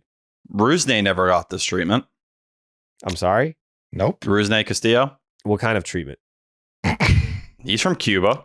What, for his at-bats? Did you want They were- Rusney Castillo to be on Chapman's entrance video? No, Or Oh, you you saying- want Rusney to close games, I don't T? know. Like, Louis him in the Dion, we can throw a corner. picture up. Him in the corner. I don't know what Rusney you're at-bat, they I'm- have a cigar smoking montage Yeah. of Louis T. I'm like, trying what? to understand what you're getting at here, T. They're Think it both out. Cuban. Walk through it But out what would loud. it be, T? Yeah. When would that happen? You know, like Louis originally, Tiant, like walks Rusney Castillo to the plate or something? yes, something along those lines. It could be just the cigar hit. It could have been whatever. Now he was alive, so it would have been a little weird. I But agree. Yeah. that As would we be super talk this weird. out, I think it's more weird that Rusney's not in Chapman's video. I don't know how they can figure that out, but find a Rusney clip and just Agreed. pump it in there. Cespedes too. Like we've had some Great Cubans. take. I didn't think about the element of Louis not being here as to why he's up there. I almost thought him not being here and him being up there was what made it a smidge odd. I would have assumed like the connection of Louis here and there's a Cuban player on the team and he wants that Nah. connection and they take a photo together. I don't think it would have been that weird if he Nah. was still alive. I don't know that it would be weird if he was still alive, but I get why. Like it's a Right. tribute to him.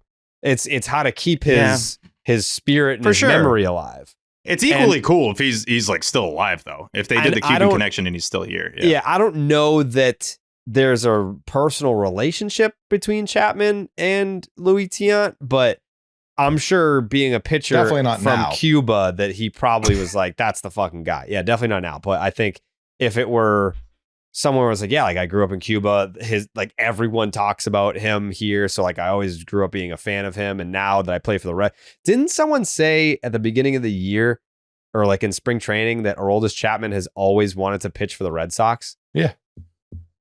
Couldn't that be why? Definitely. Yeah, potentially. Like the same reason why you go to the Dominican Republic and there's either like Red Sox hats or Yankee hats everywhere. It's because of Pedro, Manny, Papi. Like I'm sure there's plenty of Dominican-born players that are like, yeah, I want to play for the Red Sox because of those guys. I'm sure Louis Tiant has had the same effect on Cuban players or Chapman pitchers. I thought Chapman would have said something maybe about it by now, though, right? Did he? So in this article, he goes, "Thank God I'm lucky to be in this uniform for this year. Every time you go out there, you want to have that kind of career Louis Tiant had. Every Cuban player, every pitcher that comes through this league, they have a small piece of the career he had in the big leagues. Yeah. It's something to make you proud of." Yeah. Cool. Yeah. See, that is cool. But it's sick and it's weird. I don't think it's weird. It's weird because it's sick for Chapman, who we're all conflicted about. And I'm seeing more and more people become less conflicted with every stare down. No, big and I kind of knew this was going to be the case, but when they play that Louis Tiant thing, I was like, wait, what's going on? I didn't know what was happening because I had never seen that. I'm like, we honoring Louis at a different point in each game, and it's like, oh shit, the smoke being the transition, it's badass, man. Like it would be obviously more celebrated if it was a different player, but it's still nasty. Right. I wish he would go back to the song that he used with the Yankees, though. With the sirens. Weren't we were there for opening day and we're like, what is this? That was something different, right? Yeah. La Vida es un Carnival. That was smooth. Yeah. I took 8 years of Spanish, baby. Yeah. It's La Vida es un Carnival. Is that what that is? Yeah. It's not even close to the song that he used with the Yankees. It was sick. I don't think that there's anything wrong with taking your song with you to another team. The only thing that would have been weird is like if Papelbon took Shipping Up to Boston to Philly. To Philly, everyone's just doing or like Kenley took California Love to Boston, like stuff like that where you're playing to the crowd. But I think Kimbrel used Welcome to the Jungle wherever he went. I don't know. It's a badass. It's sick. It's so walkout. sick. But I almost feel like I have to whisper, like, I love it. I think it's awesome. Yeah. I think their whole relationship was when Chapman was going through teams to sign with, and the Red Sox had him meet with Louis Tiant back in 2009. I think that was their moment together because he passed before, obviously, he had a chance to sign here. Mm-hmm.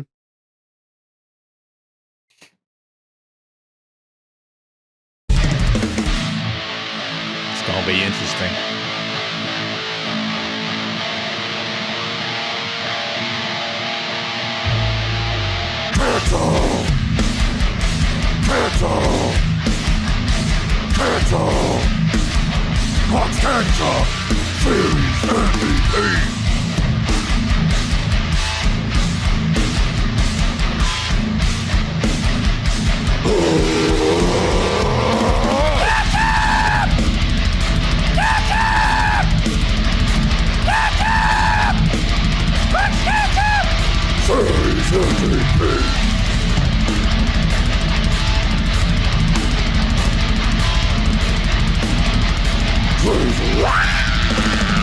The Clark's Ketchup Series MVP brought to you by Clark's Ketchup. Drizzle that ketchup. And thank God Will Fleming is still awake because I just looked and he didn't send the audio and it's 1 a.m. right now. And this happened the last time that he was on the team plane where he sent it on the plane and it didn't go through. And I just said, oh shit, it never sent. And he said, God damn it, I have it. And then he sent it. He said, did we miss? Nope, just started the segment. Thank God. All right. So we have Will's. I texted. Okay, I'm just making sure. Will Middlebrooks, check. Because like when these guys are in the booth, I'm just assuming that they're going to be on the audio, but then you can't always assume that they're going to be on the audio. Some guys, they have to leave right after the game. So like Loomer was on the TV broadcast, but he's not on the audio. and Middlebrooks was on radio, but not in the audio. I believe it's just Fleming and Monaco that's on the audio. Yeah. So, with that being said.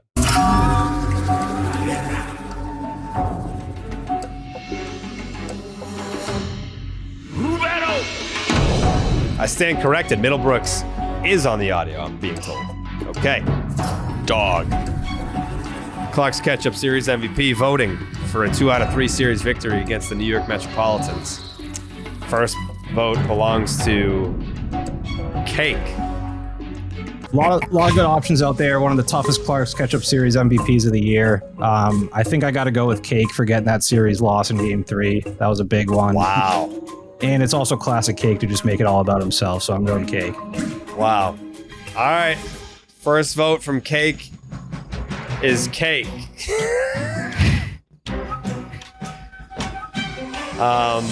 The McMahon.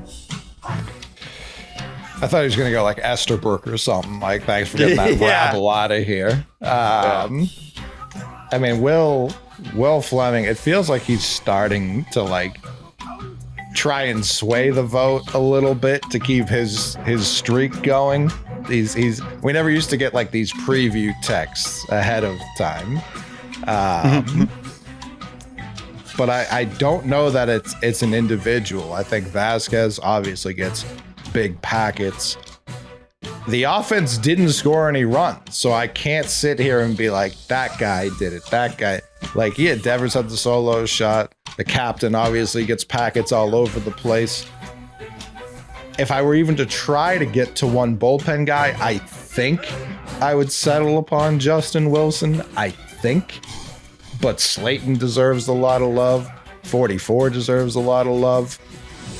I don't know how it's not just the bullpen. Yeah. That's so, by the way, I will preface this by saying that when I went to the panel asking for votes, some of them voted for a specific reliever, and I said, I just want you to know it is street legal to vote for the bullpen. Right. And some of them changed their vote after having that information because that's street legal to vote for the bullpen. You can really vote for whoever you want. Cake voted for Cake, so the next vote belongs to Tyler Milliken. I think Coley nailed it. I think it has to be the Red Sox bullpen. 11 scoreless innings over those two games, Game 1 and Game 2. You had 4 guys who worked back-to-back days, and Justin Wilson, Greg Weissert, Slayton, and Chapman. Like, these guys were out there putting in work. I do think packets for Carlos Narvaez, who is the second most valuable rookie in all of baseball right now behind Jacob Wilson. What a ridiculous accomplishment. And Rafael Devers hitting his 10th homer. Funny enough, with all the struggles that have happened that we have talked about, he hit his 10th homer last year on May 20th. It took to May 21st this year. So, the homer total is where it needs to be. And last year he had hit, I think it was 5 straight games with a homer to get up to that point. So packets to those boys. They definitely deserve it. And I'll even throw one to Buehler for telling Mike Esterbrook to go fuck himself because he earned it. Oh, and Ramon Vasquez, who you get 2 wins. A little weird celebrating the first win again, though. If anyone remembers back in 2023, we celebrated that win against the Yankees as his first managerial win. Do you really get 2 of those? I'd be curious. But give it to the Red Sox bullpen. It's crazy. Steven? Yeah, nothing crazy here from me. I am going with the Red Sox bullpen. I know T mentioned a lot of stats there. One guy in particular, Justin Slayton. I really love what I've seen from him recently. He's kind of going back to psycho Slayton, yelling on the mound, being pissed at himself, covering his mouth so the kids don't see the swear words. I think that's a guy that's going to be massively important for this team. The Hendricks situation is interesting. I know he's very comfy saying what's on his mind. I don't know if he's got much. I just don't know if he's got the point he thinks he has there, because it's pretty clear the Red Sox probably don't want to use him too much because of what they expect out of his arm. But no, the bullpen was great. Walker Buehler packet. Who else gets a packet? We'll go Chapman gets a packet, but he's in the bullpen. Yeah, Captain gets a big packet. He gets multiple packets. Captain, by the way, somebody I've been just massively impressed with his composure. I think even that in that Buehler situation, I know you talked about it, T. he's walking out there like he knows, like, I really wish this wasn't happening. It's a classic, like, middle guy situation where he's like, damn it, Buehler's been in the league a long time. I'm just a rookie, but I'm still going to try to do what I can do. And he kind of tried to save it, but it was a little bit too late. But yeah, the Clark Sketchup Series MVP goes to the bullpen. Okay. Packet to Ramon Vasquez. Packet to the captain. T, what?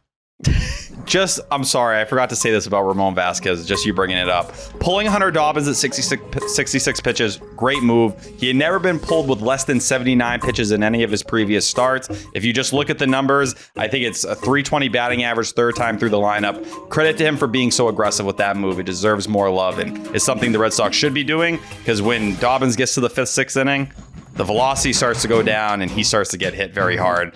Very reminiscent of Cutter Crawford, I think, from a year ago. Okay. Packet for Ramon. Packet for the captain. Packet for Camila for graduating from BC. But I think my vote has got to go to the bullpen. They in Walker Buehler's terms, they're a bunch of fucking savages out there. They're a bunch of dogs. And ultimately, I know that it wasn't a shining moment for them in the finale, but not their fault. So you won the series because you won those first 2 games, and the contributors, the biggest contributors, were because of the bullpen. So another vote for the pen. You do kind of wish these games were just flipped, honestly. Like, it would make it so much easier. But yeah, and the ones they won, it was the pen. Yeah. Next up, Hogdale. What is up, brethren? We are back. We're drizzling some ketchup. Sox take 2-3 against the Mets in what is a somewhat bizarre series. A series where you're really at the whims of some of the biggest losers of umpires that this league has to offer. Mike Easterbrook, the shit that he pulled in Game 2, tossing Buehler in the 3rd inning. Mike it's so Easter, bushly. buddy. It's so pathetic. It's like the most fragile ego you've ever seen. What a fucking pussy. What a loser. You suck. And then you had to deal with Laz Diaz in Game 3. So yeah, just had to get that quick slander out of the way. Thank you. In terms of ketchup, man, like, listen, I was going into Game 3. I honestly thought like I was going to give ketchup to the entire bullpen, but sadly some shit happened that made it so I just can't do that. Like, going into Game 3, for some reason, like, I see mid-game, like, Liam Hendricks is crying to the Boston media, like, about how he's not being used enough, and then he immediately gets used tonight and looks like dog shit. So, like, that's cool. You know, thanks for bringing the grade on the bullpen down, you fucking asshole. Good guy, though. Like, just stop talking. Like, you're the 10th best reliever on this team. Stop talking. In terms of actual ketchup, though, listen. I'm giving my Clark's Ketchup Series MVP vote to the man whose nickname is being withheld from him. Like, listen, you guys are pushing your nickname agenda, and I get it. Like, listen, the captain, it's a good nickname. It's a good nickname, but he is, always will be. It's inescapable. You can't run from it. It's inevitable. He's the Narv. Carlos the Narv Narvaez, he was great in this series. Had hits in all 3 games, had the home run. OPS above 800 on the season. Excellent defensively.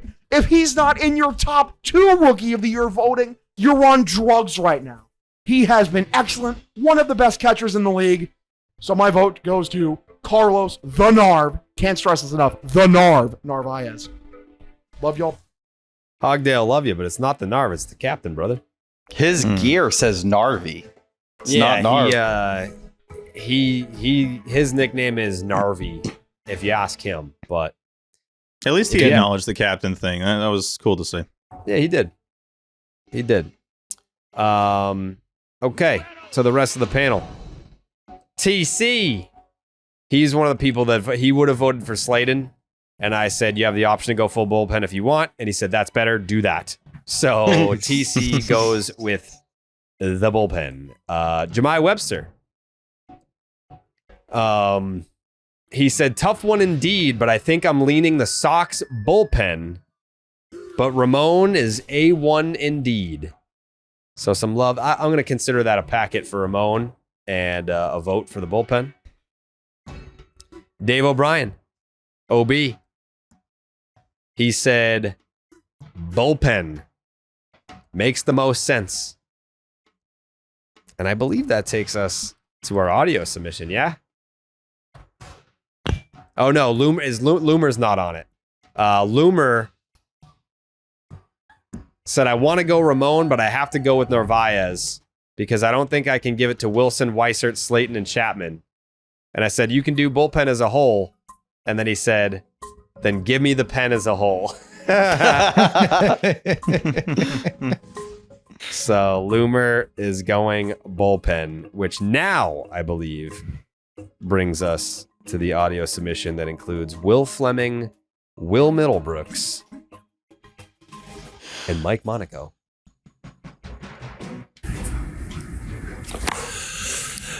Who needs fucking Juan Soto anyway, I guess, fellas? This is the weirdest catch-up I can remember in the couple years we've been doing this. I'm with Monaco and Middlebrooks. What an inspiring couple of days for the Red Sox. And this one ends like a wet fart that Brennan Bernardino had in the first inning yesterday. It's not he will, one of the great quotes we've ever heard. This one, I say this all the time. It's kind of like just a little bit of a bit that I've got going on that I'm worried that, the streak is going to end for predicting the catch-up winner. I swear to God right now, I have no clue how this thing is going to go. I have no clue, fellas. Brooksy, I'll start with you. Not catch up yet, but this is such a weird feeling. The Red Sox win the series against the first place Mets, but this one just feels kind of like it could have and should have probably been so much better. Yeah, totally. And the offense just didn't do much in a series that you took 2 games out of 3. You score 6 runs in the entire series, and you win 2 games against a good team that's not necessarily playing good right now, but you beat them. This is a toss-up. I feel like there's 3 options here, maybe 4. This could be a bloodbath of just like 6 people picking different guys. This is going to be a last-minute decision for me because right now I don't even know. Yeah, there's no doubt about it, and I'm leaning a certain way, Mike. We're not going to finalize this, and just for the record, for everybody out there who thinks there's collusion, conspiracies, whatever, we've talked nothing about this. We have not decided. We've not said who we're going to take. Mike, this is one of those games where the Red Sox had a chance with Crochet on the mound, but apparently predetermined he was not going to throw much more than 85, 90 pitches tonight. And that's what turned this whole game and a chance to sweep. Yeah, totally changed things. And to be very clear, we walked into the game before it started and we said we are not discussing. We mentioned the verb drizzle, but we said we are not discussing it until we hit record. Can I just tell the Bernie story so everyone knows? Because it's that good. Let me hijack the podcast here for 60 seconds tops. So post game, after the middle game of the series, we're talking to him and we ask him, hey, what was different? You're coming into the game in the third. What do you think? And you're warming up in front of the fans. You never do that. He goes, well, normally the third inning is when I take my bathroom break. I did that today in the first inning. We're laughing, whatever. And at the end of the interview, you, Will Fleming, you say to him, I'm glad I didn't take my bathroom break to go pee in the third. And he looks us dead in the eye, even though it was over a headset, and says, it wasn't pee. It was epic, live on the air. So you love Bernie. Yeah, downtrodden mood right now. Weird series, but you still want it. Good old Bernie Bell movement. You love that. It wasn't pee, and I'm going to drop that one of these times when he strikes somebody out late in the season. I was going to go Bernie if he got out of that jam today. He did not, but all right. Here we go. This thing is going to be crazy. I feel it in my bones. Who the hell knows what everybody's doing? But Brooksy, you go first. Can I tell you my options? Yeah, let's because hear it. because I missed the first 2 games of the series. I was paying attention, but I wasn't calling the games. You're hanging out with Charles Barkley in New York. It's fine. Much cooler than you guys, So I'm thinking, all right, bullpen is an option. Then I think Ramon Vasquez is an option, and that's fun. But I'm actually going to go with Carlos Narvaez. I just thought he had a very good series offensively. I've fallen in love with him, not only defensively, but what he does at the plate and what he brings to this team. And there wasn't a whole lot of offense in this series, but I'm going to go with him. He gave us a lead with a homer. He had a big walk in one game. I'm going to go Narvaez. Narvaez gets on 3 times Monday, homers to go up 1-0 on Tuesday, navigates these short starts, heavy bullpen days, all 3 days. He was excellent. He is the Red Sox #1 starting catcher, no ifs or buts about it. Well, we've talked a lot about butts in this podcast, but that takes a little weight off because I was going to go Carlos all the way. I mean, to me, look, I could have gone with the plate on the bullpen phone. If the Red Sox sweep, I think maybe the bullpen phone, maybe Mike Estabrook, maybe who the hell knows, Francisco Lindor, Duran, Devers. But what this dude is doing behind the plate, look, he's so patient. He seems to trigger all these rallies, whether he walks, whether he gets big hits. I thought it was cool. He tried to keep Walker Buehler in the game. Yesterday, that was to no avail thanks to just an outrageous display by Mike Estabrook. Huge packets to Ramon Vasquez. He managed the bullpen aggressively. He was awesome. Duran was the igniter again. Devers is on fire. But the Clark's Ketchup Series MVP is Carlos motherfucking Narvaez. It's Damn not it. P. What's the official vote, Cake? I'm seeing 3 for Narvaez. Well, 7 they went 3. Didn't someone else in the text pick Narvaez? Hogdale, so that's 4. or 4 for Narvaez, 7 for the pen, and 1 for Cake. Oh no. Oh, Sorry. Oh no. Damn it. I thought they were going to do Penn. I thought they were too, especially when Middlebrooks put it out there in the ether that's an option. Damn it. It kind of matches this series, though. We all have a similar feeling of like, I don't know. So that sucks. We can't play the sound, right? Yeah, that's fitting. Yeah. I personally blame Cake. Yeah, this doesn't happen without Cake. Yeah. All right.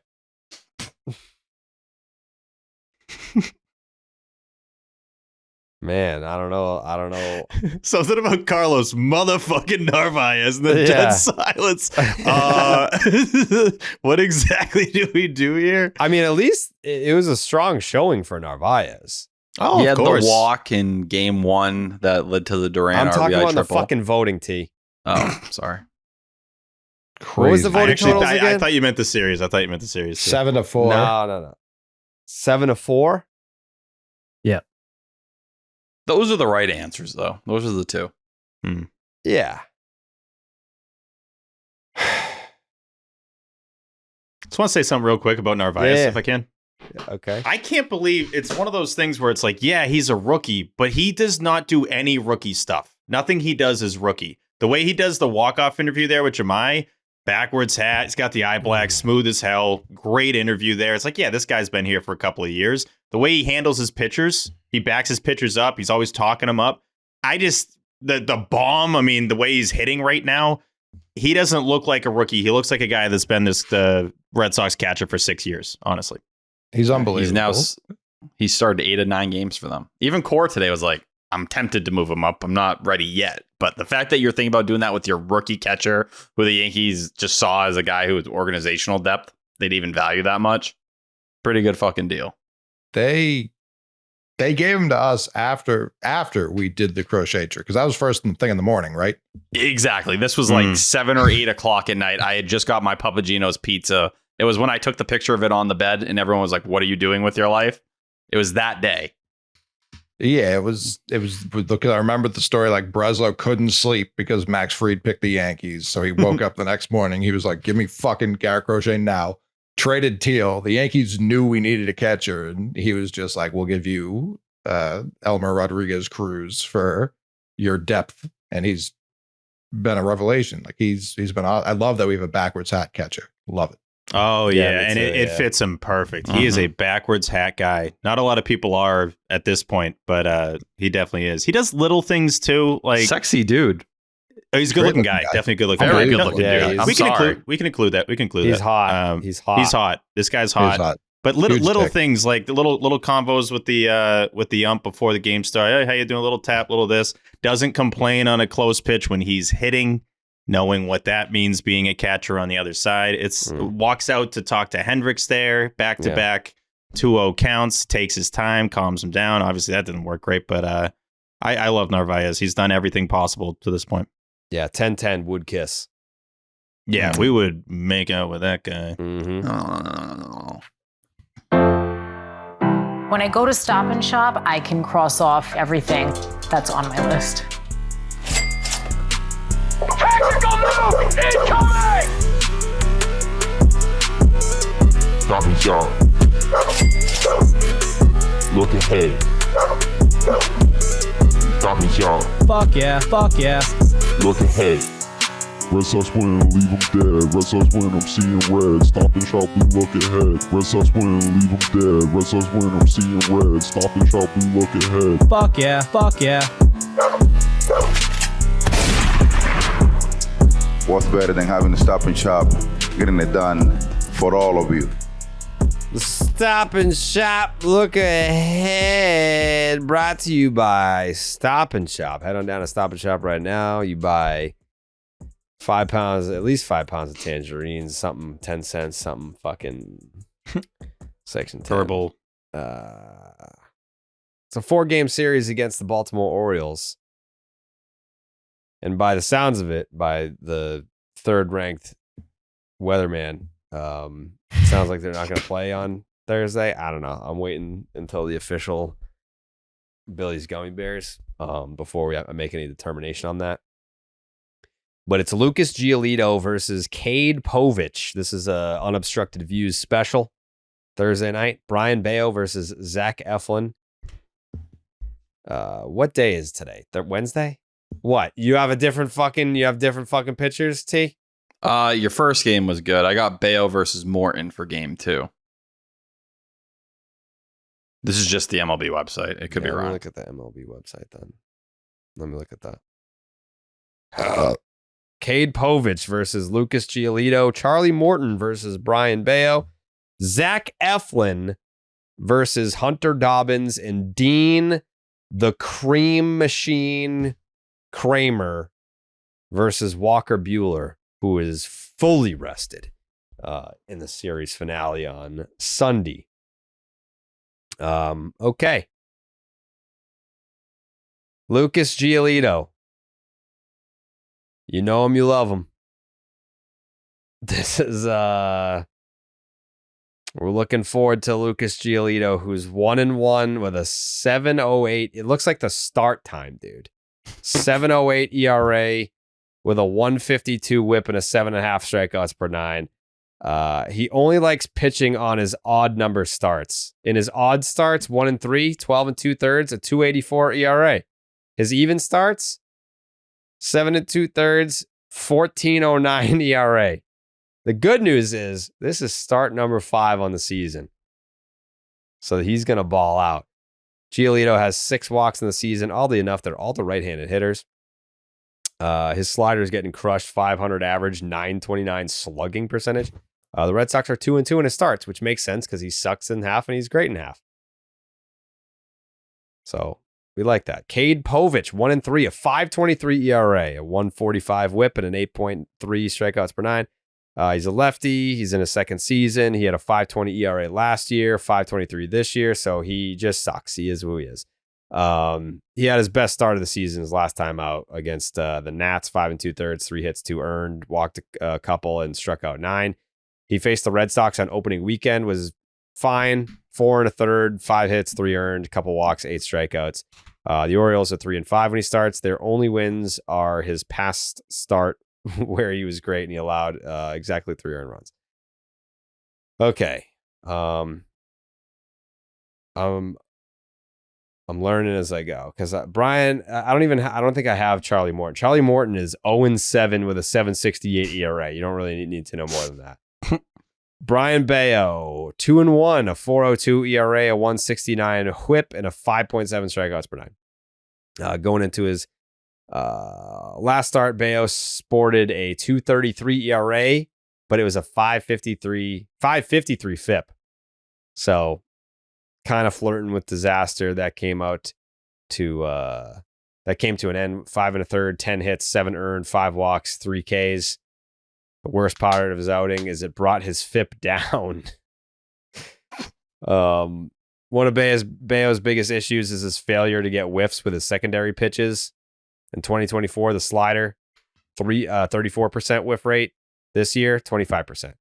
Changeup last year, 37% whiff rate. This year, 22%. He's in the 4th percentile for chase and 13th for whiff. Not what you want. The Red Sox are somehow 4-2 when he starts, thanks to 7.64 runs of support. Zach Eflin, 3-2, a 5.08. All these guys suck. Zach Eflin, 3-2, a 5.08 ERA, a 1.13 whip, and a 5.4 strikeouts per 9. He missed a month with a lat strain. He's made 2 starts since he's come back. 10 in the 3rd, 15 hits, 10 earned runs, 9 strikeouts, 4 bombs, and 8.71 ERA. Opponents with an 11.04 OPS against them.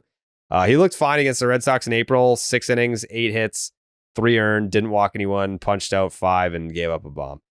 The Orioles are 3-2 when he starts. Hunter Dobbins, 2-1, 3.62 ERA, a 1.30 whip, and a 7 strikeouts per 9. Nice bounce back after the worst outing of his entire career. 4 2/3, 5 hits. T talked about the early pull, but that helped him out. Got out of the jam. It was the right call. This was the first game in which he failed to complete 5 innings. He was only at 66 pitches, but it was the right call. He's been excellent at avoiding free passes so far. 96th percentile in walk rate and just 1.4 walks per 9. Made a big change after getting shelled by Detroit in his game against the Mets. Slider was the number 1 pitch. The Red Sox are 3-3 when he starts. Dean the Cream Machine, 3-5 with a 5.50. Like, all these guys suck. 5.50 ERA, 1.38 whip, 6.5 strikeouts per 9. He's allowed 62 hits this year, the most in the American League. In his 10 starts, he's allowed 4+ earned runs in 6 of them, and he's failed to reach 5 strikeouts 7 times. The only one of his pitches that has not allowed multiple home runs is his sinker. The Orioles are 3-7 when he starts, and 1-5 over his last 6. Walker Buehler, 4-1, a 4 ERA, a 1.19 whip, and a 8.3 strikeouts per 9. It was 2 1/3 his last time out. Didn't give up a hit though. Walked a couple and punched out 4. You know, T talked about all the numbers earlier, how everything kind of ticked up. He only threw 50 pitches. Red Sox are 6-1 when he starts this year, and the only loss was his season debut. So that is once again Cade Povich versus Lucas Giolito, Charlie Morton versus Brian Bayo, Zach Eflin versus Hunter Dobbins, and Dean Kramer versus Walker Buehler. Prediction time, Steven. Yeah, Orioles just ended their 8-game losing streak with a W over the Brewers on Wednesday, but they've been trashed. They're on pace to go 54 and 108 this year. That's the exact opposite record of the 2018 Red Sox. Speaking of the 2018 Red Sox, they are now 231 and 230 at Fenway since winning that 2018 World Series. That is crazy, but kind of expected at the same time. The Orioles have the worst team ERA in the American League. Can we put up more than 6 runs in the first 3 games of this series? I had the same stat marked down that Morton at 0-7 with a 7.68. What the hell's going on there? He's old. It's okay. But yeah, hoping for a good makeup start from Buehler in the finale. Hoping for a good start from everybody. And obviously, the bullpen being the same as the first couple games in the series would be great, too. Give me the Sox winning 3 out of 4, because 4-game sweep is just always hard to guarantee. Ooh. The McMahon? They should win on 3 out of 4. They should probably sweep. Shout out Jeff Paisan, who came on this program last year and laughed at us because of the Orioles overflowing of young talent, that they were all going to be re-signed and they were going to add to it with the new owners and yada, yada, yada. And then, what is it, Mike Elias? Is that the GM? Just pooped his pants all offseason, lost their ace, didn't replace the ace. Shigano's been solid, but was never supposed to be an ace. He was a 35-year-old. So yeah, it's very funny that they've been this bad. And I'm going to go with a split because we're assholes. You might end up being right, Coley. Cake? Yeah, big win for the Orioles last night, like Steve mentioned. They're on fire after coming off 8 straight losses before that. I don't think anyone can really stop them right now, especially not the Red Sox. So I got the Orioles winning all 4. Jesus. Oh, this guy. You can't stop this guy. Fucking Cake, man. Jeez. Quick question. A 4-gamer of the Orioles, does that bring Jake a 4-game sweep? That's a big deal. I know it's the O's. I know. The schedule's the schedule. So that does bring Jake back. Yeah, if they take 4, that brings back Jake. But okay, they can't win the first 3. It's not 3 consecutive. It's a sweep. It's a sweep. Yeah. Take. Yeah, I think I'm gonna go 3 out of 4. Whatever turns into the doubleheader, I think they lose one of those games. But you look at Morton, Povich, Kramer, Eflin. T, not to interrupt you, but that's a great point because that is going to likely be a factor here. Is that you're going for a 4-game sweep to bring back Jake, but not to step on Steve's toes here. You could be looking at a doubleheader here, so that changes things. Yeah, with this bullpen, it's bound to get funky, and more likely than not. The what? Oh, sorry, what's your problem, dude? What are you doing? That was like flagrant foul, dude. Flagrant He said foul. every letter is specific. Like he said it so right into the mic. Oh my God, Tyler. Is it because it's late? Like, how do you just say that, dude? I didn't even know that was a word he knew. Oh my God. The way that people probably just swerved off the road. You killed at least 10 people right there. Oh my I'm sorry. God. It is late. I think that's the problem. I usually don't talk like that. That's not the kind of person I am. Are you drunk? I think I'm just going through a lot right now. Fucking Christ, I apologize. man. Especially to you, Steve. I hope you can understand where I'm coming from. I don't. I disgust you. Let me make up for it. But yeah, we're talking every starter for the Orioles right now has a K/9 below 9. We gave the record earlier. It was I think 7-19 when they strike out 10 plus times. Mm-hmm. This team is not going to be able to miss bats. It should be a spot for the Red Sox offense to clean up, and they've been very mediocre this month. They're kind of due for a hot stretch here. So yeah, I think 3 out of 4 for the Red Sox. The bats come alive, and hopefully we're sitting here above 500 and living a good life in a couple days. Yeah, I hope so, dude. For your sake, you better hope so. I'm scared. I'm going 4-game sweep. Please bring back Jake. I can't do cake no more. I've had enough cake. Give me a 4-game sweep. # bring back Jake. My first positive prediction in a while. I feel like I've been leaning negative for a little bit, and I guess it's been working. Gonna sweep over the Tigers. Close your eyes and imagine what you'll look like 6 months from now. How's your hair look? The same? Now picture how your hair would look if you started using Hims. If you're picturing the same as you were before, but with much thicker and fuller hair, you'd be correct. Hims provides you with convenient access to a range of hair loss treatments that work, all from the comfort of your couch. Hims makes treating hair loss simple with doctor-trusted options and clinically proven ingredients like finasteride and minoxidil that can regrow hair in as little as 3 to 6 months. Choose from personalized chewable oral spray and serum treatments to find what works what's best for you. The process is simple and 100% online, so there are no uncomfortable doctor visits. Answer a few questions, and a medical provider will determine if treatment is right for you. If prescribed, your treatment is sent directly to you for free. No insurance is needed, and one low price covers everything from treatments to ongoing care. Hims has hundreds of thousands of trusted subscribers, and they can help you get your confidence back too with visibly thicker and fuller hair. Start your free online visit today at hims.com/section10. That's HIMS.com/section10 for your personalized hair loss treatment options. hims.com/section10. When I look ahead, and you wind up dead if you don't listen to what Steve says. Even then you might still wind up dead. Caught in a tornado, get smoked by your neighbor's shed. When I look ahead,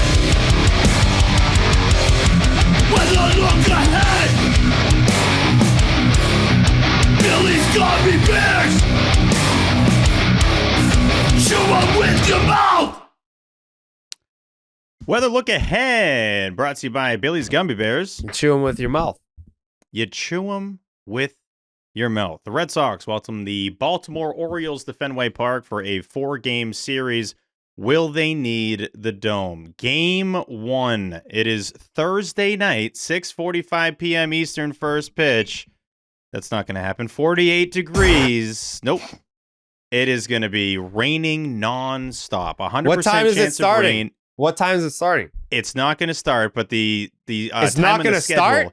Is 6:45 p.m. Eastern. What time does the rain start? The rain. I think you meant the game. The rain starts I know what time at the noon. fucking game starts. What time does the rain start? Noon. And it goes until what time? Until like midnight or 1 a.m. 25-mile-an-hour winds blowing out to right. But Jared, listen up. You ready? Mm-hmm. This is an SPG. This is a Stevie P guarantee. This game is getting rained out.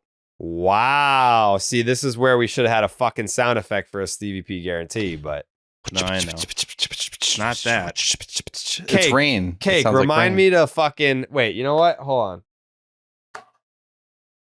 on, Steve. Hold on, Steve. I'm holding on. Please hold, Steve. You holding? Mm-hmm.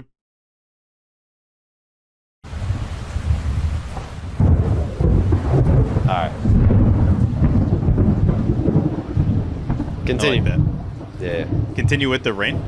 Yeah. Okay. All right. Game 1 will be rained out. Game 2 is going to happen the same day as Game 1. It's going to be a doubleheader on Friday. Wow. This now, I assume they stick with this time. Friday, 7:10 p.m. First pitch, 53 degrees.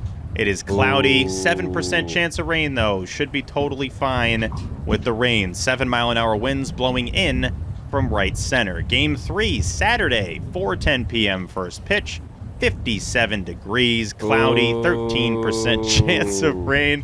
I do like adding the booze to this. 12-mile-an-hour winds blowing out towards the monster, which is a lot more fun than the winds that are blowing in Game 2. I have a question, Steve. Yep. Why don't they just close the fucking roof?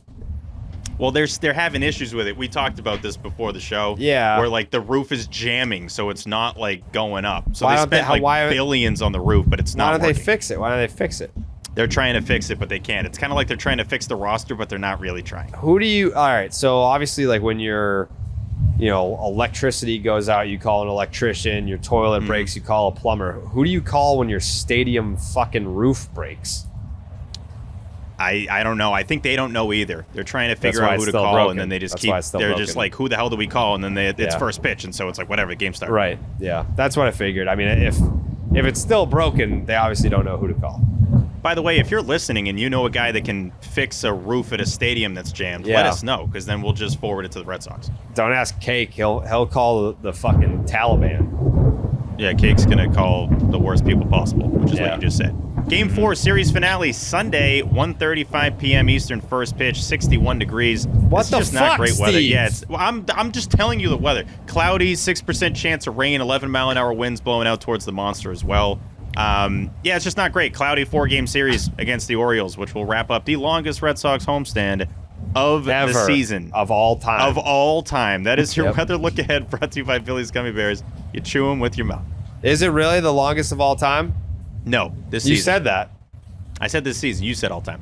Yeah, but you said it after I said it. You like repeated Yeah, it. and like a jokey, like all time. Yeah. So it's not of all time? Nah, just this year, brother. How many games is this homestand in total? 10? Yeah, that's probably tied for the longest of all time, though, if you think about it. I doubt they've had a longer one, but they probably Maybe if they had like a 10-game homestand with an off day and then they made up a game on that Monday or something, then it's technically 11, but not really, but it is. Remember that 5-game series against the Yankees, dude? Like maybe that was in the Boston Massacre 2.0. we lost them all, and it That ended was at, like, 1 a.m. 2006. It was 05 or 06. It was 06 because Damon was a part of it, and Bobby Abreu shoved a fucking bat up our ass. An ass up our bat. Yep. He shoved an ass up our bat in that one. Yeah, the Boston Massacre. I'm gonna look at those numbers. What did Bobby Look it up. Abreu? I remember going to the last game with Alan Peralta. I think it was with POTY too. That was sad. Yeah, that was it was a 5. Imagine getting swept in a 5-game series. How much of an asshole you have to be for that? Yeah, he shoved an ass up that bat. He shoved the ass up the bat. 1, 2, 3, 4. Oh no, he was still at the Phillies here. What fucking okay? Yeah, here it is. 1, 2, 3, 4, 5. Okay, so in the 5-game sweep of the Boston Red Sox, Bobby Abreu. Why did I remember this? Bobby Abreu hit 500 with a 1330 OPS. He was 10 for 20 with 4 doubles, and he walked 7 times. Jesus, dude. What did Boston ever do to Bobby Abreu is what I want to know. Didn't hit any homers, though. The final scores in that series, 12-4, 14-11, 13-5, 8-5 in 10 innings, and then they squeaked out the 5th game 2-1. Not great. That was awful. Awful, awful, awful. What did that do to the Sox at the time? What was their... Where did that get their record down to? I don't. Who cares? It made it 5 games worse. I can guarantee you that. Yeah, I bet you they lost 5 games off their win total after that one. Yeah. Yeah. Dude, I love Thunder. You know what I miss? We used to, way back when, the first apartment I had after college was on Comm Ave. We had a nice little deck there.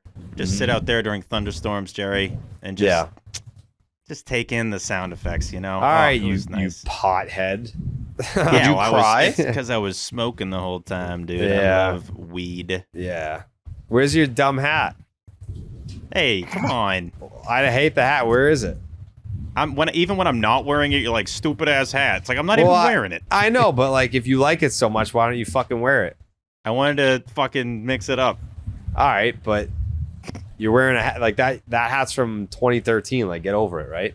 No, it's new, dude. I got this one recently. Oh, T didn't like that one. That's as bad as what I did earlier in the show. Definitely no, it's not. I'm saying the AJ one.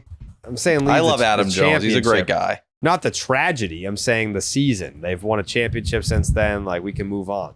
Hell yeah, dude. I love this hat. look. Yeah. I thought you loved the other hat more. I don't know. I do love the other hat. All right.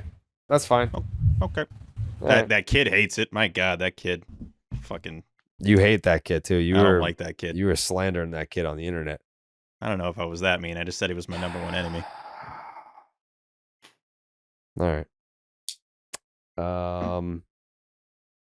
Are we at final thoughts right now? I think so. Okay. Steven, you have any final thoughts? I got one, and you're not gonna like it. I just know which ones you're not gonna like. Jesus Christ, dude. No, this is gonna sound so. I really like the Bleacher Creatures. I really liked what they did when they turned around on Juan Soto. That was corny. I like that you got that like the Bleacher going. Creature guy. I like him. I like when he don't. Aaron. You like that guy? No, I do like that. He's you your guys boy? got a rivalry though. That's He's not your my boy? No, That's your boy? No. Nope. All right. I'd break his legs for you, Jared. I encourage people not to bully him. I don't want people to bully him, but he is my enemy now. So cool. Well, are you guys I'm sorry, I'm interrupting Steve's fucking final thought about the Bleacher Creature guy. It's not about the Bleacher Creature. Yeah, it is. Are we going to Yankee Stadium in a couple weeks here? I think so. Yeah, you're gonna chirp the Bleacher Creature. I'm not gonna chirp. No. I'm not. No. I want to do like a mini doc on the history of the Bleacher Creatures. That's what I want to do. Of course, I like it. I got to call Mikey tomorrow, and I've already made some phone calls on this because I said I don't acknowledge this nerd as the leader of the Bleacher Creatures. I acknowledge Bald Vinny, and then I had someone affiliated with the Bleacher Creatures reach out and give me all the history and the backstory on why Bald Vinny's not around anymore and how this dork rose to power. And it's a fascinating story. I would like to tell it with the cinematic genius of Mike Eamon and go there, interview people that have been out there and kind of do like a short film on these maniacs. Sounds good. Yeah. Steven? Yeah, it's just happened a lot recently. Anytime I go out to dinner, and I've just noticed a trend, Jerry. And I'll title this as Steve's Peeves. Yeah, get the fart ready. No, it's not that. Okay, you'll get something ready. It drives me nuts. Okay, when you get your food, and it's always from somebody that isn't your waiter. Oh. And then there's like 15 minutes that go by where they don't come to the table. That's when I need you. That's when I need you the most. I got a wonderful rigatoni at Almanove in Hingham. Oh, it's a beautiful restaurant. Paul Wahlberg's restaurant. And it would have gone great with a DC. Paul Wall, baby. Paul Wall's restaurant, Almanove. It would have gone, Jerry, you know, because you love Diet Coke and you never make fun of me for it. Nah. It would have gone great with a Diet Coke. Yeah, DC. And the waitress just was nowhere to be seen for 15 minutes. And I'm noticing this now. I bet you called her a bitch under your breath, didn't you? No, I said it to her face. I was like, this is a bitch. I want a Diet Coke. Yeah. Yeah. That's what I said. Yeah, my mom was, Steven. Yeah. Yeah. Oh, yeah. She would have. I would have got a big Steven for that one. She doesn't like that. Yeah. Doesn't like that. Anyway, it's just, I don't know. I've noticed that trend and it kind of drives me nuts. And I don't get why that's the case. I feel like you would want, if you want a good tip, it's like go right to the table right when the food goes down to see what people want. To you the other day. And this has happened like 4 or 5 times to me recently. Yeah. So that's why it's Steve's Peeves. So it's always women, right, too? Yeah, I hate them. Yeah. Yeah. I've been hating women for a long time. Yeah. Mm-hmm. That's all. All it's right. late. Yeah. Glad you can get that misogynistic tweet or take out of the way. Yeah, good tweet. Yeah, I'm going to tweet it out later. Like, all women suck. That's going to be the tweet. Yeah. Well, if you're a woman listening to this, just know that I support you and all you do. And I'm sorry that you have to serve Steve at a restaurant and your service in his eyes wasn't good enough, but I would have given you a 40% tip. Bad service. But she seemed nice, though. She's going to hate you now because you shouted out the restaurant. And even if great restaurant, Almanove and Hingham. Yeah, don't try and save it now. Don't try and save it now. I said it. Yeah. While I was saying it. You'll get 13 to 15 calls about this. Yeah. There will be a TikTok by the server about this. I can't wait for that TikTok. I'm going to repost. Coley, final thoughts?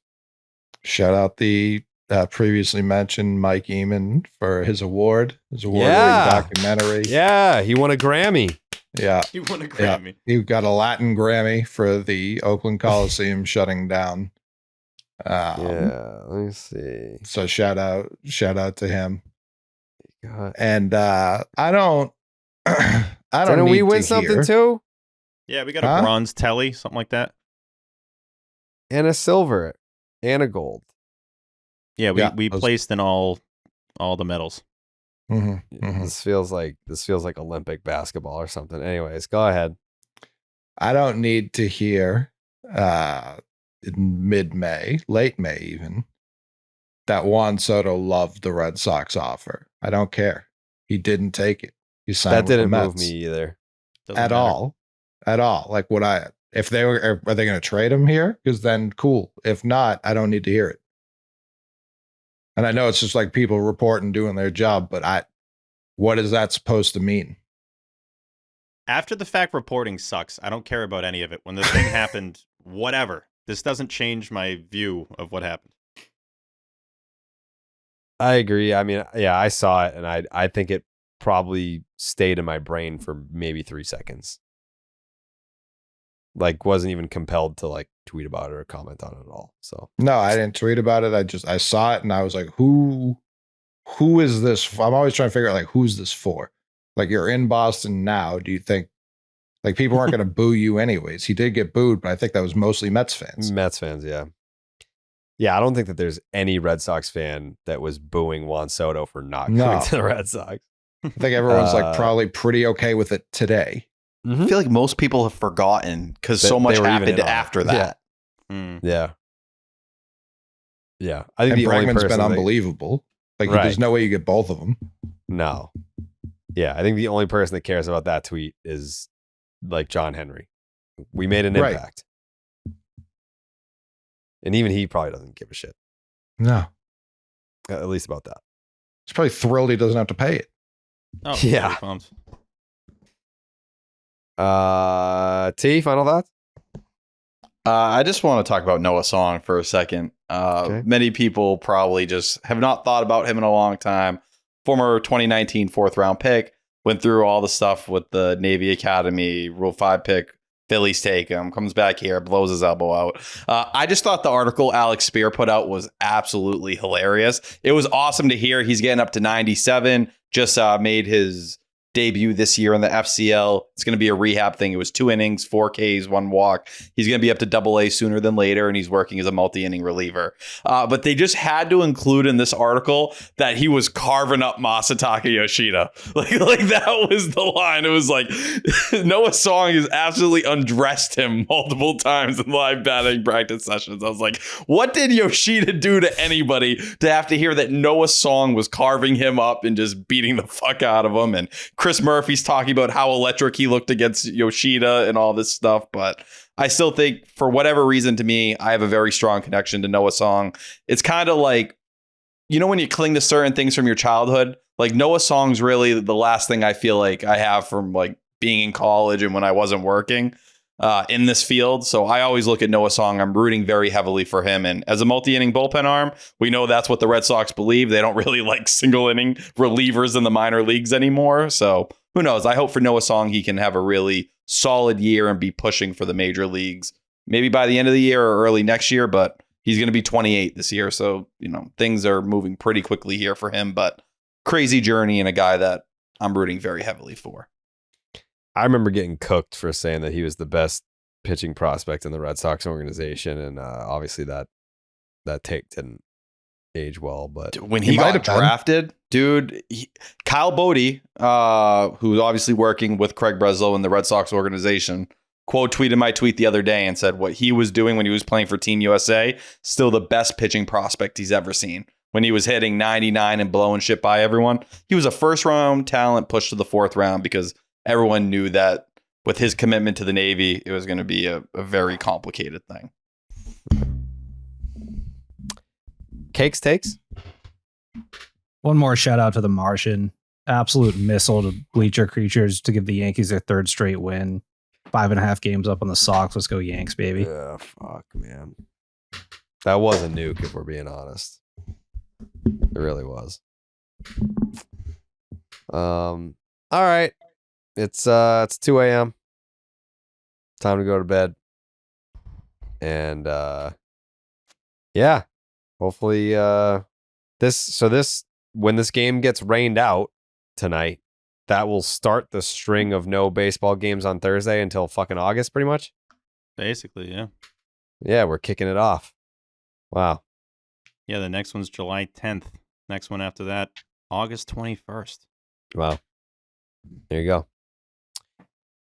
All right. As always, we appreciate you guys for watching, listening, supporting the show. And I know it was a weird one, but damn it, we're doing our best. It's all we can do. So we'll see you after this 4-gamer with the O's. Ba-doop, doop, doop.